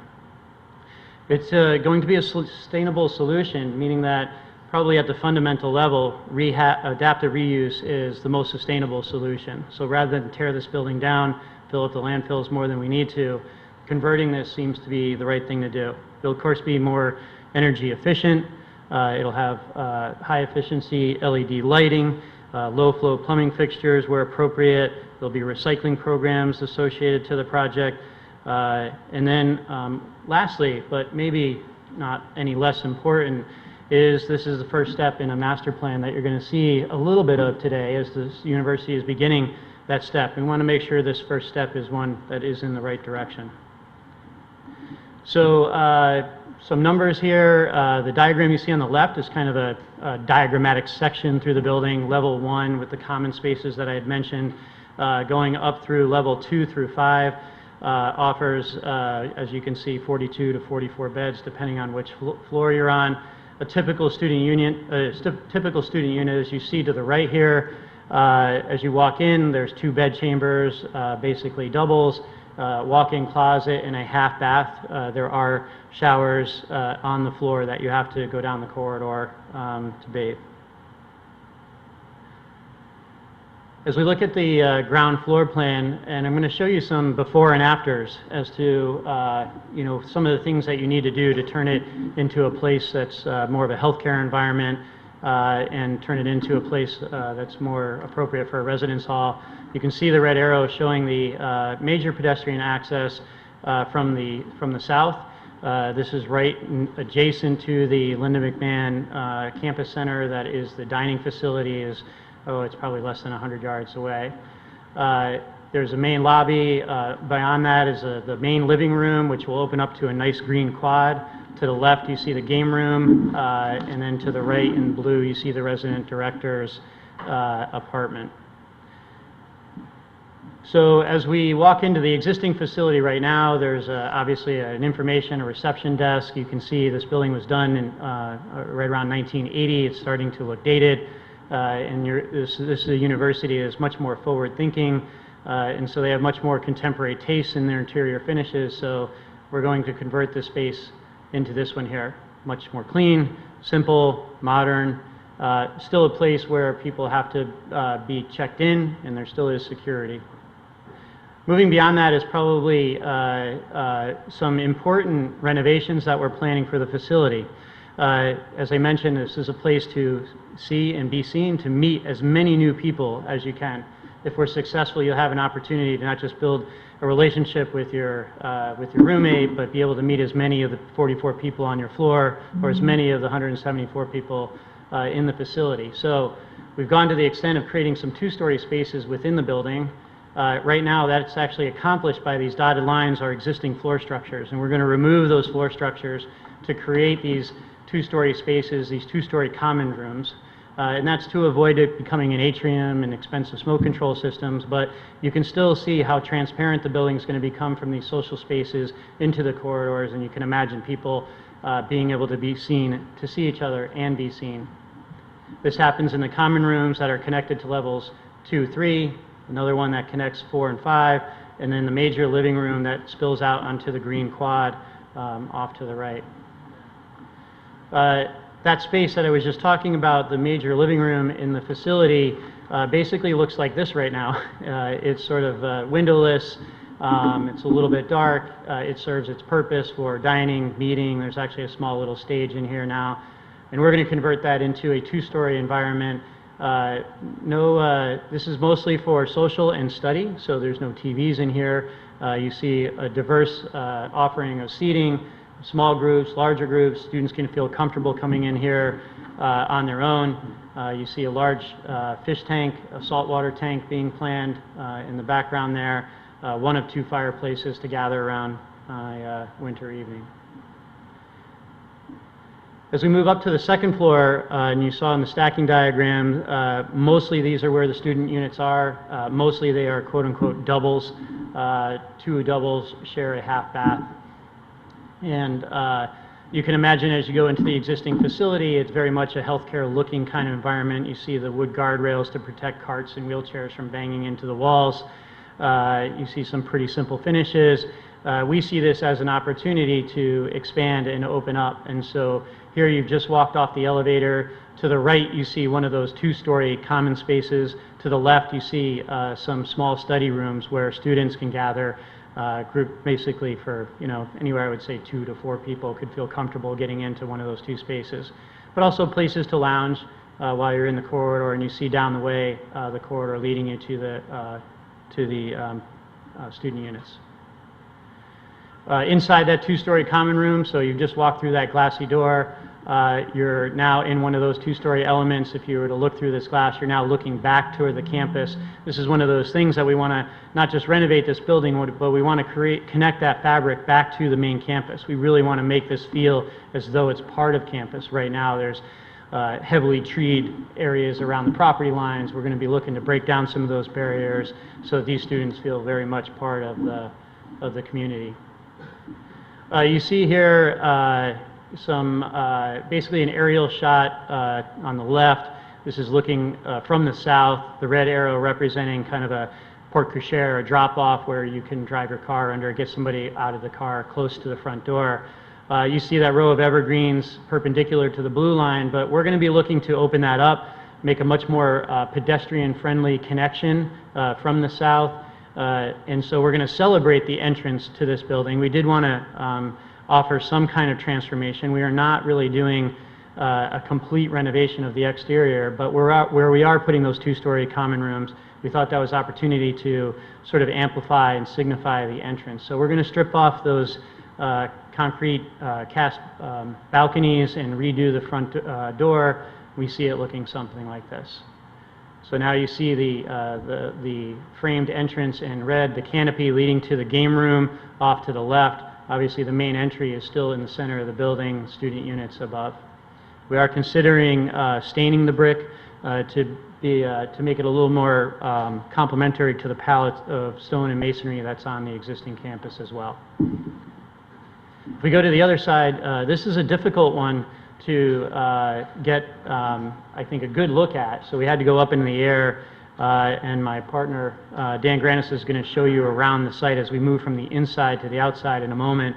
But this basically, the building that you see, as Attorney Fitzpatrick mentioned, is the one-story tandem building, sort of this big sprawling building. We plan on that coming down, which is going to leave a gap that needs to be healed up. And it's going to go from this big one-story sprawling building into a nice green quadrangle we see. And of course, that two-story living room, we want to certainly give that a good presence. And so, I'm sorry. So we've come down on the ground. You're sort of inside where Tandem was, looking at that southern living room, nice and glassy, so students can feel comfortable meandering in there, finding a place to study, or looking out, maybe watching a game, or students hang out in the green space. So we wanted to start with the why, and really what's driving this project and what's going on inside, but we want to now share some exteriors. Before I do, I'm going to turn it back to Attorney Fitzpatrick.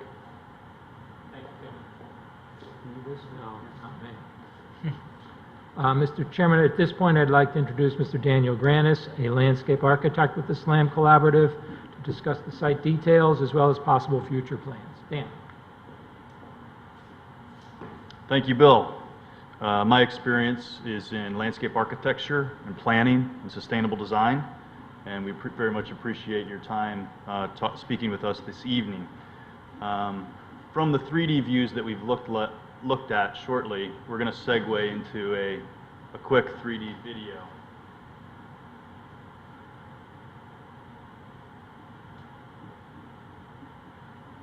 So we're moving from the Commons building, and this is our experience as we now connect between the existing Commons building to the south of Bennett. We're now traveling through the interior of the building, completely transformed, very glassy and strategic areas to connect the inside to the outside. So it's really a transformational project to bring this project into the fold of what's appropriate for Sacred Heart. We're now going to the north side of the building. You can see both inside and out, there's lots of spaces for small group gathering, large group gathering, to create a sense of arrival, sense of place, and a sense of community. So it's a strategic investment for Sacred Heart, and we feel that this is really going to be an amazing transformation of this now strategic location on campus. So we're now going up in the air and starting to see the complement of spaces from the bird's eye perspective. And now we can see those complement of exterior spaces, both small and large group gathering. That really helps build a sense of community that's really important for a residential building. Now we're going to look at the existing site. We're going to start zoomed out, and then we're going to zoom in a little bit. So the big picture item here for a planner such as myself is the strategic and commanding location of the 15-acre site. This is the site in question. It's completely surrounded by the Sacred Heart campus. It will be the new gravitational center of the campus. It will be the new high point of the campus. And we can see from photos of the existing condition that we showed and Kevin showed a little bit of, is there's a really strong buffer between the Jewish home site and Sacred Heart. So that's going to be opened up. And you're going to see with some of the additional 3D renderings that we're going to show you of how we really connect and knit together this parcel.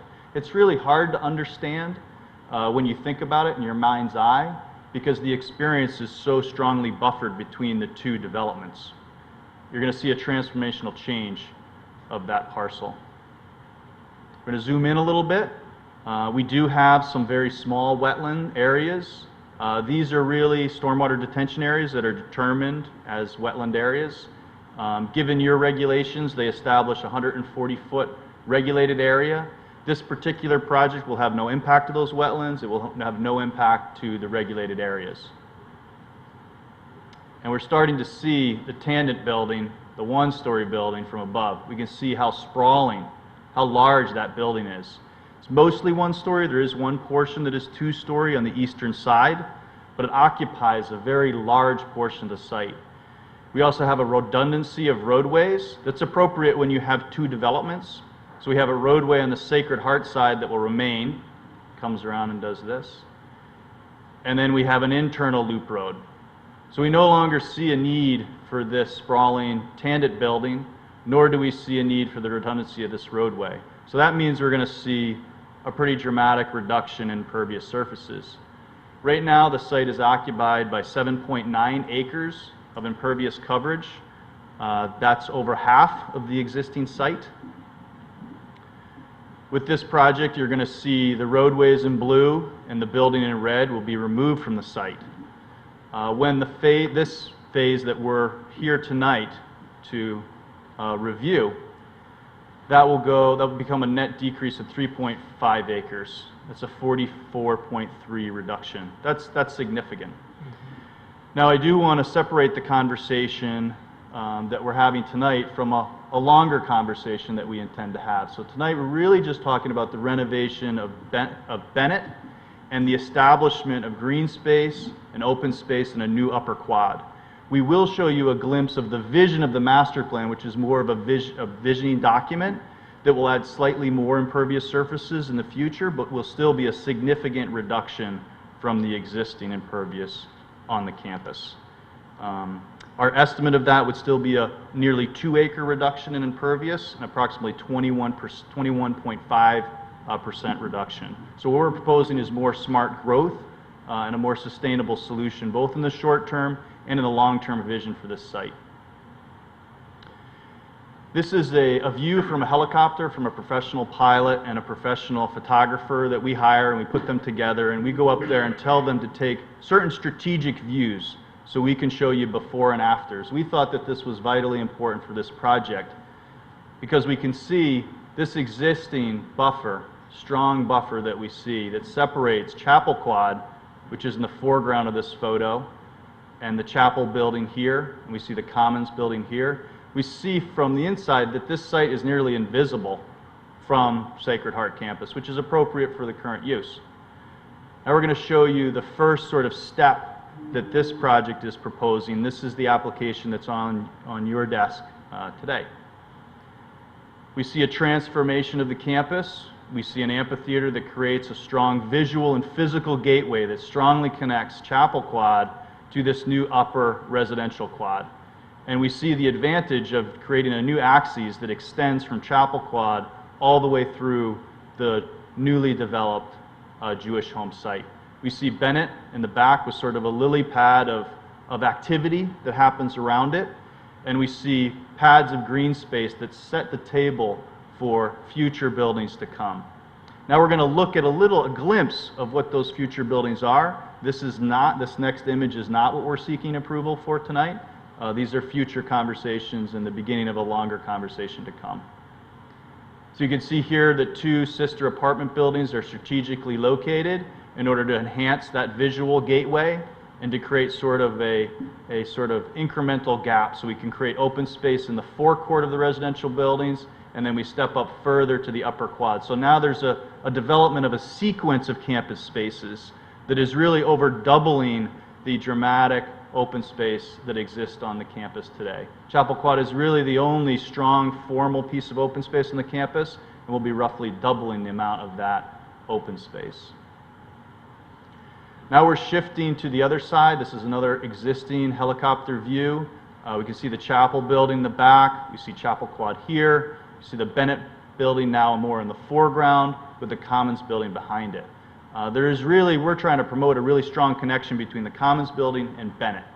And you'll see in some of the later photos how that takes place. I just don't Sure. see any of this. There's a third building that you don't talk about, the Kurmansky building. Kuryansky building is right here. Yeah. So Kuryansky will stay. We're not currently looking at renovating that building. Down here. It should be down there. Oh yeah, I'm sorry. Yep, right here. So that's just going to stay vacant? That is going to stay. And this Tannett building here Yeah. will come down, and Kuryansky, this piece, and Bennett will remain.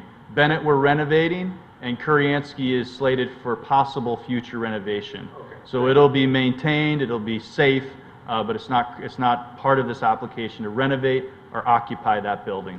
But we are preserving it. Right. It's good, so it's going to remain vacant. That's correct. Let's say. Safely and maintained and heated and cooled, etc. That's what it was, I'm clear on what tandem is, you can kind of see. It's an excellent falling. question. Yeah. Thank you for bringing it up. Okay. Absolutely. Now we're looking at the application that we're talking about tonight, and here's Kuryansky down in the corner remaining. Here's Bennett, newly renovated, and here's the Commons building off to the side, and we can see the Chapel Quad extending into a new quad, with the amphitheater being the visual gateway between those two spaces. Now we're looking at the master plan vision. This on the right here will eventually is planned to be a dining building with apartments above. And here's the two sister apartment buildings that we feel strengthens this sort of visual and physical connection between these two significant campus spaces. This is sort of zooming out in plan view what the full development of the quad might look like. And we can see how the center of the newly developed campus that was occupied by Tandit is now opened up to be a dramatic piece of open space. And just pointing out how strong that center line that will exist between those two campus spaces. This is a really great planning opportunity. Now sort of peeling back to the application that we're talking about tonight, we see Bennett here, and we do see, even in the short term, establishing this strong center line. We're starting to plant trees and plant out the quad in strategic locations that we don't see as being impacted by the future projects. There'll be some impacted and some relocation of trees and some sidewalks, but they're done strategically to limit those impacts. And we can see once we open this up from the buffer that exists today, how close Bennett and the Commons building are really going to feel. There's really going to be a close personal connection between those two buildings. We did do all our homework before we began to design, and we looked at all the zoning issues. Really the only reason we're here tonight, as Bill mentioned, is because of the use. It's a special exception use, and that's why we're here. There are no other zoning issues from an FAR perspective or a lot coverage perspective. We're meeting all current zoning regulations. We did 3 meetings with the fire department. As with all of the people that we met with in town, they're wonderful groups to speak with. And we felt that all 3 meetings were very impactful. It's very important for us to make sure that there's safe access for the fire department. So we worked very closely with them, understanding their regulation and their input. But we also try to create it in such a way that creates fire access that looks pedestrian in nature. So they requested some strategic locations of staging areas that will be 20 feet wide to allow outriggers to be placed. But they were nice enough not to require 20 feet for the entire service access in areas where outriggers are not required. So we agreed upon 12-foot concrete walkways that would be adequate for their fire trucks, and our geotechnical engineer sizes those sidewalks to accommodate their vehicles. And then in strategic locations of their choosing, we widen those to 20 feet so the fire truck can be strategically placed and outriggers put out. And your fire chief, Dennis McCarthy, was extremely helpful in those conversations, as will all the individuals that we spoke with. We're also increasing the accessible, both the pedestrian access and the accessible access of the campus. So these blue lines illustrate how we're going to be able to get accessible access throughout these spaces. Trash and recycling is an issue that we were asked about during our informal conversations.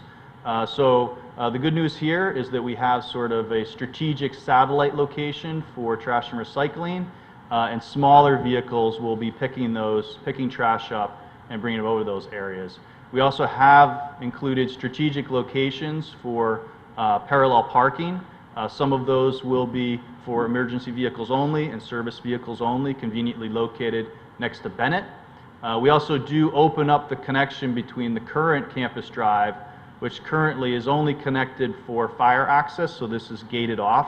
That will be opened up to allow circulation for the campus to be united with the Jewish home site.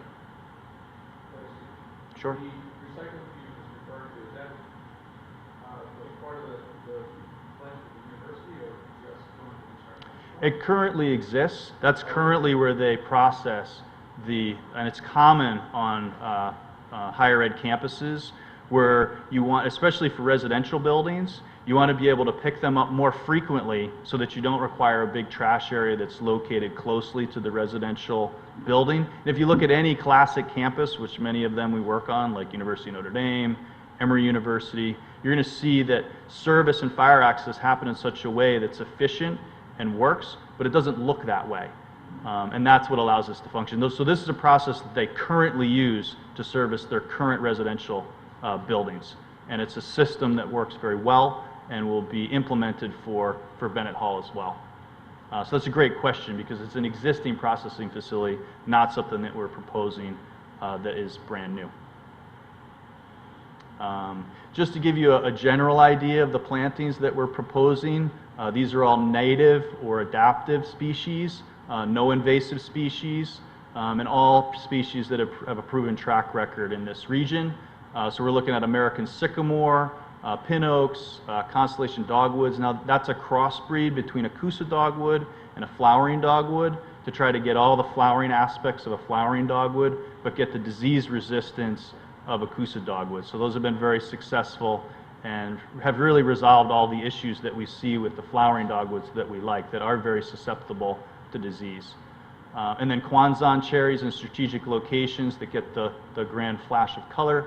And then Princeton Elm, this is the American elm, as you probably know, has gone largely extinct. But there's a lot of great varieties that are resistant. And this one we like in particular because it preserves the vase shape, which is what we liked of the original American elm. Princeton elm we use a lot because of that. They're really great for these alley locations. We do have all of these blue spruces that were planted recently to create visual separation between the Jewish home site and Sacred Heart. So we're planning to relocate all of those blue spruces in some strategic locations. Some of them will go over to our new sort of loading dock connection. The loading dock exists there, but we're rewiring it so that so the loading dock doesn't come up and become sort of a visual gateway as you come up. Because currently you come up the road and you go into the loading dock. So we want to rewire that loading dock so you come up and look up an alley, a green alley, and then you can take a right and go into the campus, or you can take a left and go into the Kuryansky parking lot, which will remain. And that's just a quick blush of the planting plan. I'm not going to go into every species, but we did submit a full planting plan and planting list in our submission. This is zooming in at the site plan. There is one small addition in a strategic location, and this will exist in the footprint of Tandit. So Tandit will come down, which would be a much larger building, and then this is part of the healing in process. As we take Tandit away, there's a hole that will be there in Bennett that the addition will fill. And this will be a very glassy, glasses on all sides, and will become sort of what we like to call the beacon on the quad. Now we're looking at that addition. You can see the expanse of glass, the stainless steel columns. We really love how you sort of see this is the interior space here. It's enclosed in glass, it looks very open, but there's sort of just only the glass separates that internal common room lobby type space, or living room space rather, into this outdoor living room space. And these for residential developments we think are really critical because they develop that sense of community and that ability for students to gather. Very visual from the quad.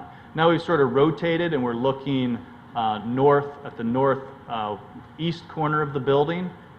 There's common space also here, more recreational space happening here. So you can see how these outdoor spaces really wrap and embrace the common spaces that are happening inside. And that's one of the great things about our practice is that there's a really close relationship between the architectural development and the landscape architectural development.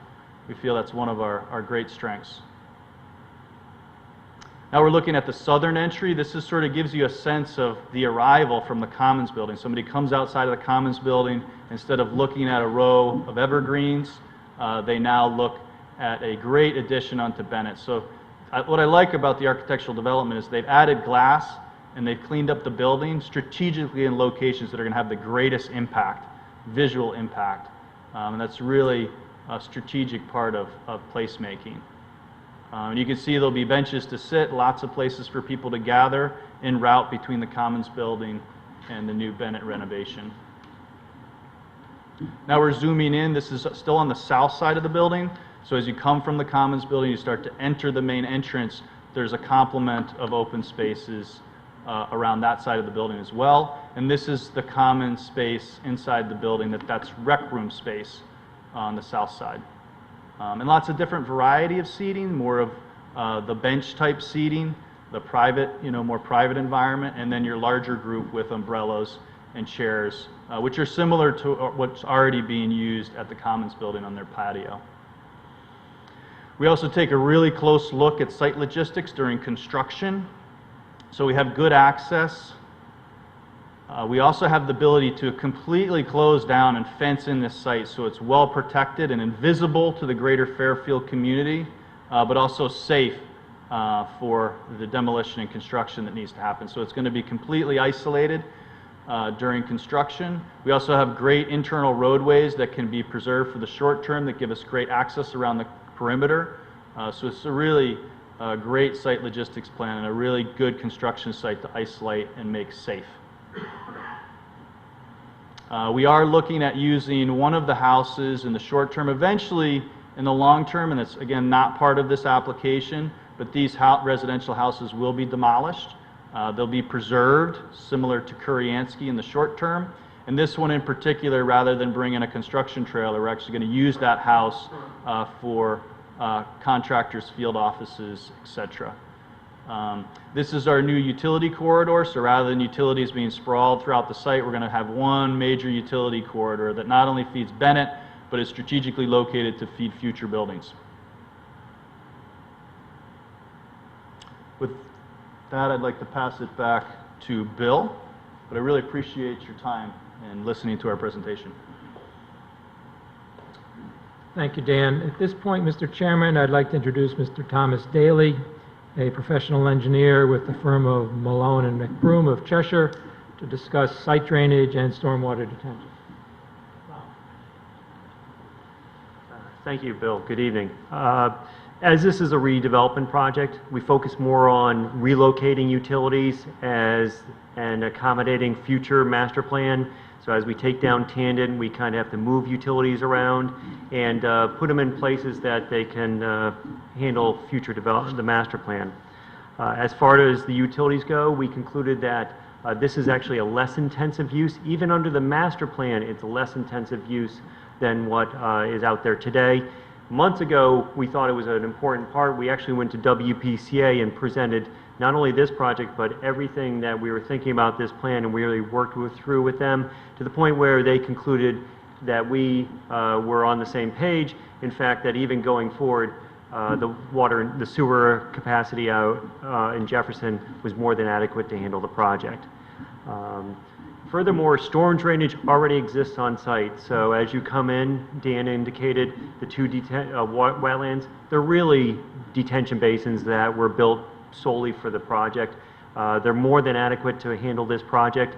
We'll be funneling all this water as it does today down to those detention basins, so we're mimicking watersheds. But with Tandon coming down and that sprawling footprint of Tandon, as Dan indicated, frankly, I'm not sure I've ever worked on a project that I can say we've decreased the impervious coverage by 44%. It's kind of unheard of, but that's the joy of working on redevelopment projects. That really gives you an opportunity to do those things. And as Dan indicated, even when we start putting things on for the master plan, we're still trying to show, or we anticipate a decrease of about 20% of impervious, and that sprawl of Tandon was just taking so much up of the footprint.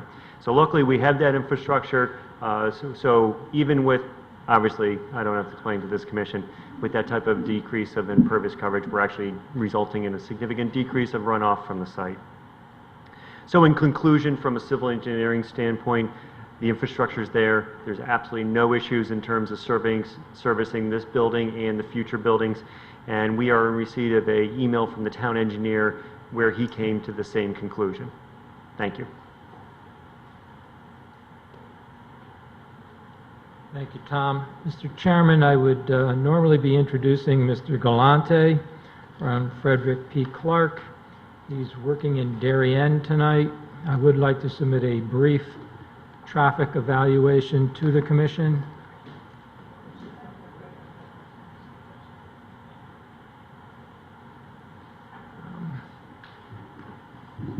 The traffic evaluation I've submitted is extremely straightforward in that what is taking place is the relocation, if you will, of students from off-campus to on-campus.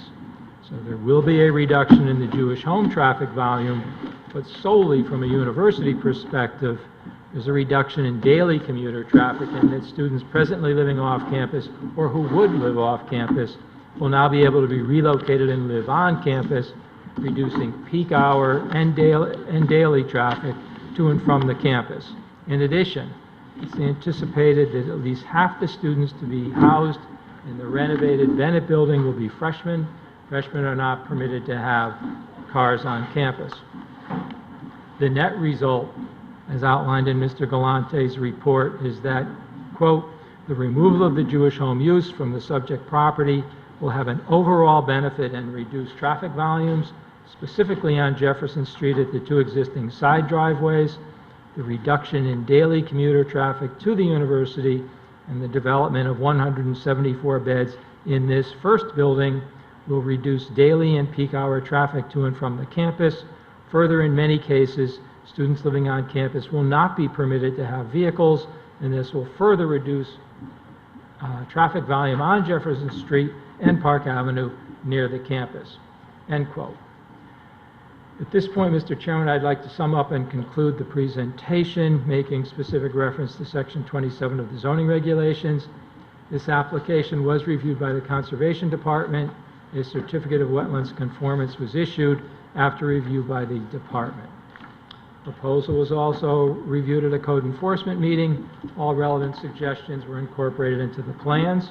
As you've heard from Mr. Daly, the drainage plan has been reviewed and approved by the town engineering department. The proposed renovation of the Bennett building fully satisfies all zoning criteria, including specifically coverage and floor area. Relevant factors for consideration by the commission in reviewing a special exception application are outlined in section 27.4 of the zoning regulations.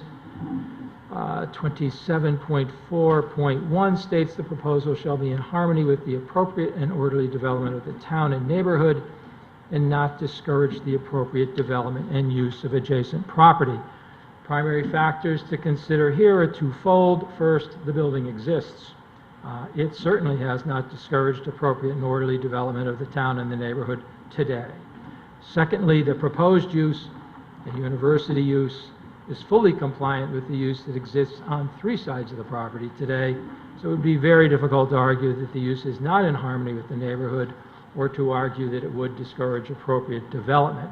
That is simply not the case. To expand on this point, I'd just like to reemphasize, as I have in the past, that Sacred Heart has existed on this property for several decades, has been recognized by this commission and the Town Plan of Conservation and Development. The Town Plan of Conservation and Development adopted by the P&Z in the year 2000 states that this area includes institutional uses, cites the GE corporate headquarters, convalescent facilities, the high school, and the university among institutional uses in this area. Construction of a college dormitory in an existing building is certainly in harmony with both the existing university use and the surrounding neighborhood. Section 27.4.2 is satisfied since, as you heard from Mr. Daly and Dan Grandis, it has been established there's adequate access for fire protection. Section 27.4.3 relates to traffic. As I outlined earlier, the proposed dormitory will actually reduce peak hour traffic by virtue of moving students from off-campus to the campus itself. Section 27.4.4 is satisfied in that landscaping, as you've seen, is provided in the plan. I would also like to emphasize that the utilization of those amphitheater steps to join the open space quad, the Jewish home quad, if you will, to the existing chapel quad is, I think, a rather elegant solution to address those different property grades. 27.4.5 is satisfied.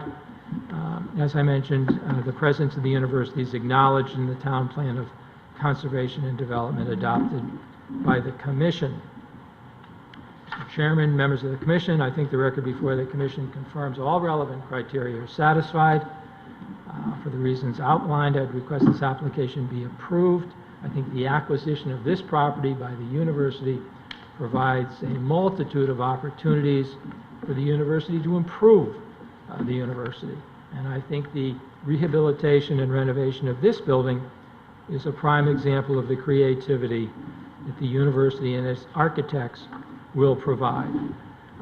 The experts are here, as well as Mr. Larabina from the university, and they and I would be happy to answer any questions the commission may have. Thank you very much for your time and attention. Thanks very much. I have a couple questions. Anybody else have any questions? Yeah, okay. So, Commissioner Ford?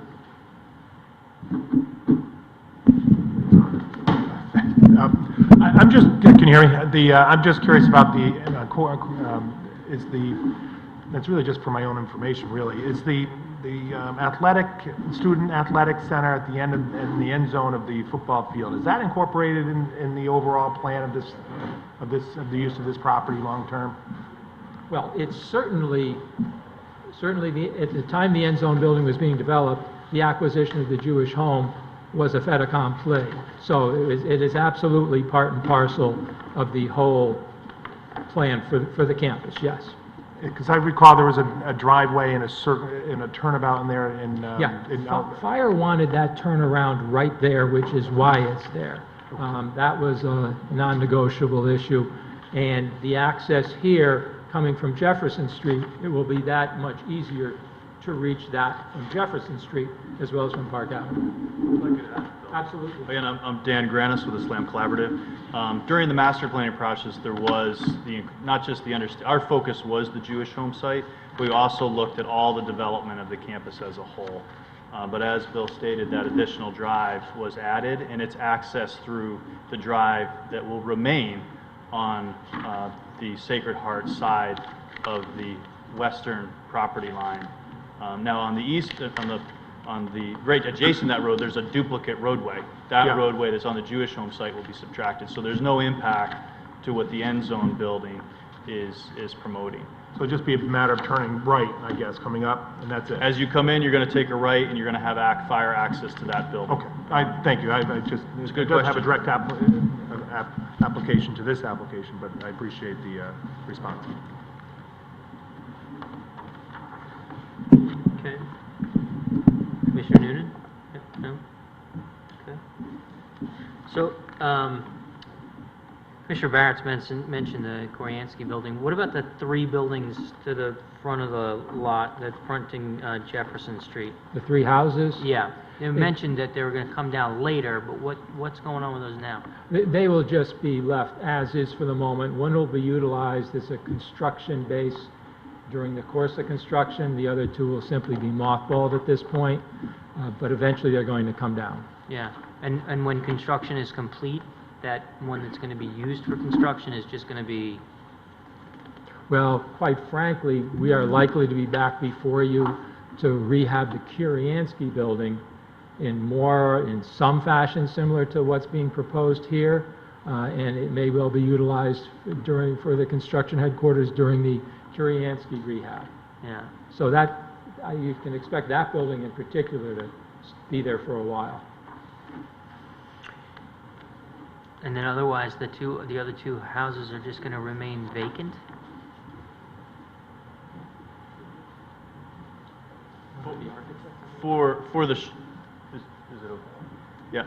For the short term, I think we can say the fate of those houses will be determined as Koryansky as the master plan begins to unfold. The current thinking as part of this application is those buildings, as is Koryansky, will remain. The only one that's of a little bit of difference is the one that we're using as a construction sort of office. Mm-hmm. That one probably will remain for a larger portion of time. I think in the next application, you're going to probably see those two houses that are closer to the road be removed, but they are not part of this application. What's in those houses now? Those are residences. They are. People are living there, right? That's correct. So, yeah. Okay. And then there was another comment, engineering signed off, I saw the email that you provided, which is great. The roof plan for mechanicals, I have the roof plan here and the plans that I have, but I don't see mechanicals. Do we have a plan for mechanicals? Are they set back? The existing mechanicals that are on the roof of the building will remain. They do include cellular connections that service a variety of cellular companies. They will not be expanded. There are a few smaller units that are sort of visible on the face of the building. Those will be removed and will go more internal to the existing building. Those are rather small, but the existing units will remain, and there's some smaller units that will be moved further into the perimeter and less visible from the quad and the campus surrounding it. So less visible. So our requirements are that no more than 10% of the roof area can be used. That's not a problem, I'm sure. But the equipment shall not be more than 5 feet in height above the roof level. Is that? We are not exacerbating the existing situation in any fashion, only improving. Otherwise, what's there today will stay. Right. So with respect to mechanicals, you're saying pre-existing, non-conformity. I literally don't know if at this point if it is non-conforming, but if it is, we're not making it any worse. Mm-hmm. We are only making it a better situation.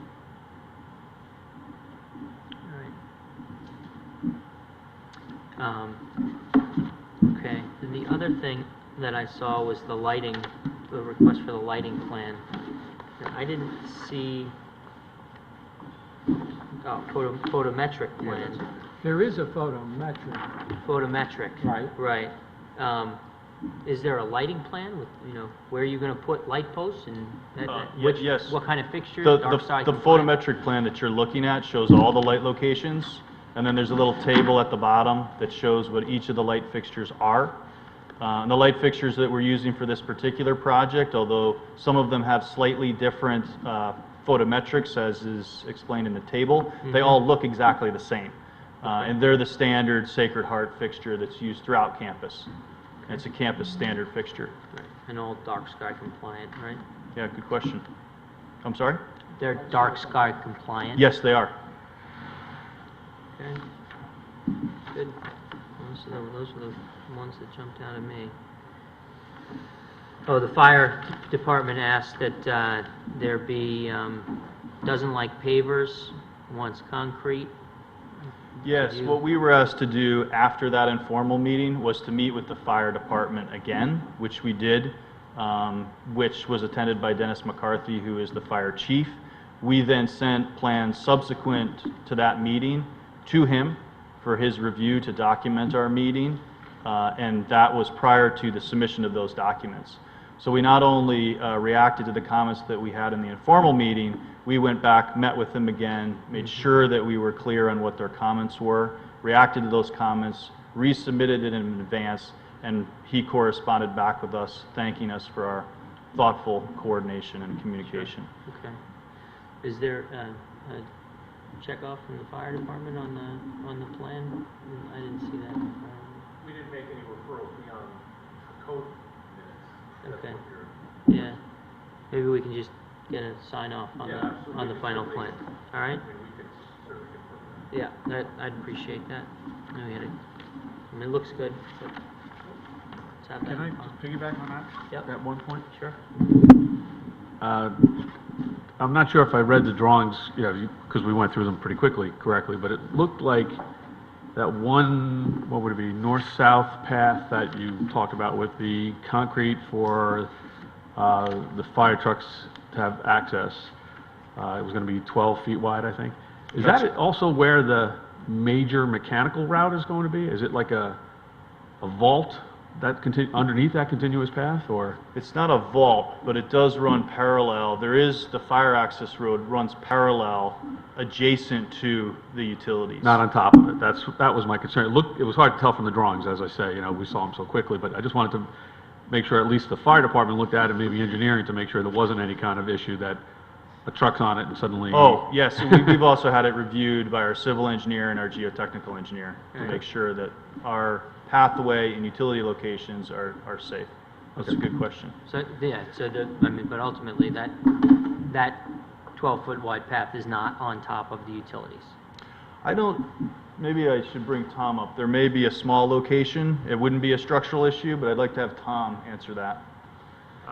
For the record, Tom Daly, yes, there is some utilities there's so many utilities going through that corridor. Yeah. Currently, we're showing gas underneath the sidewalk and water.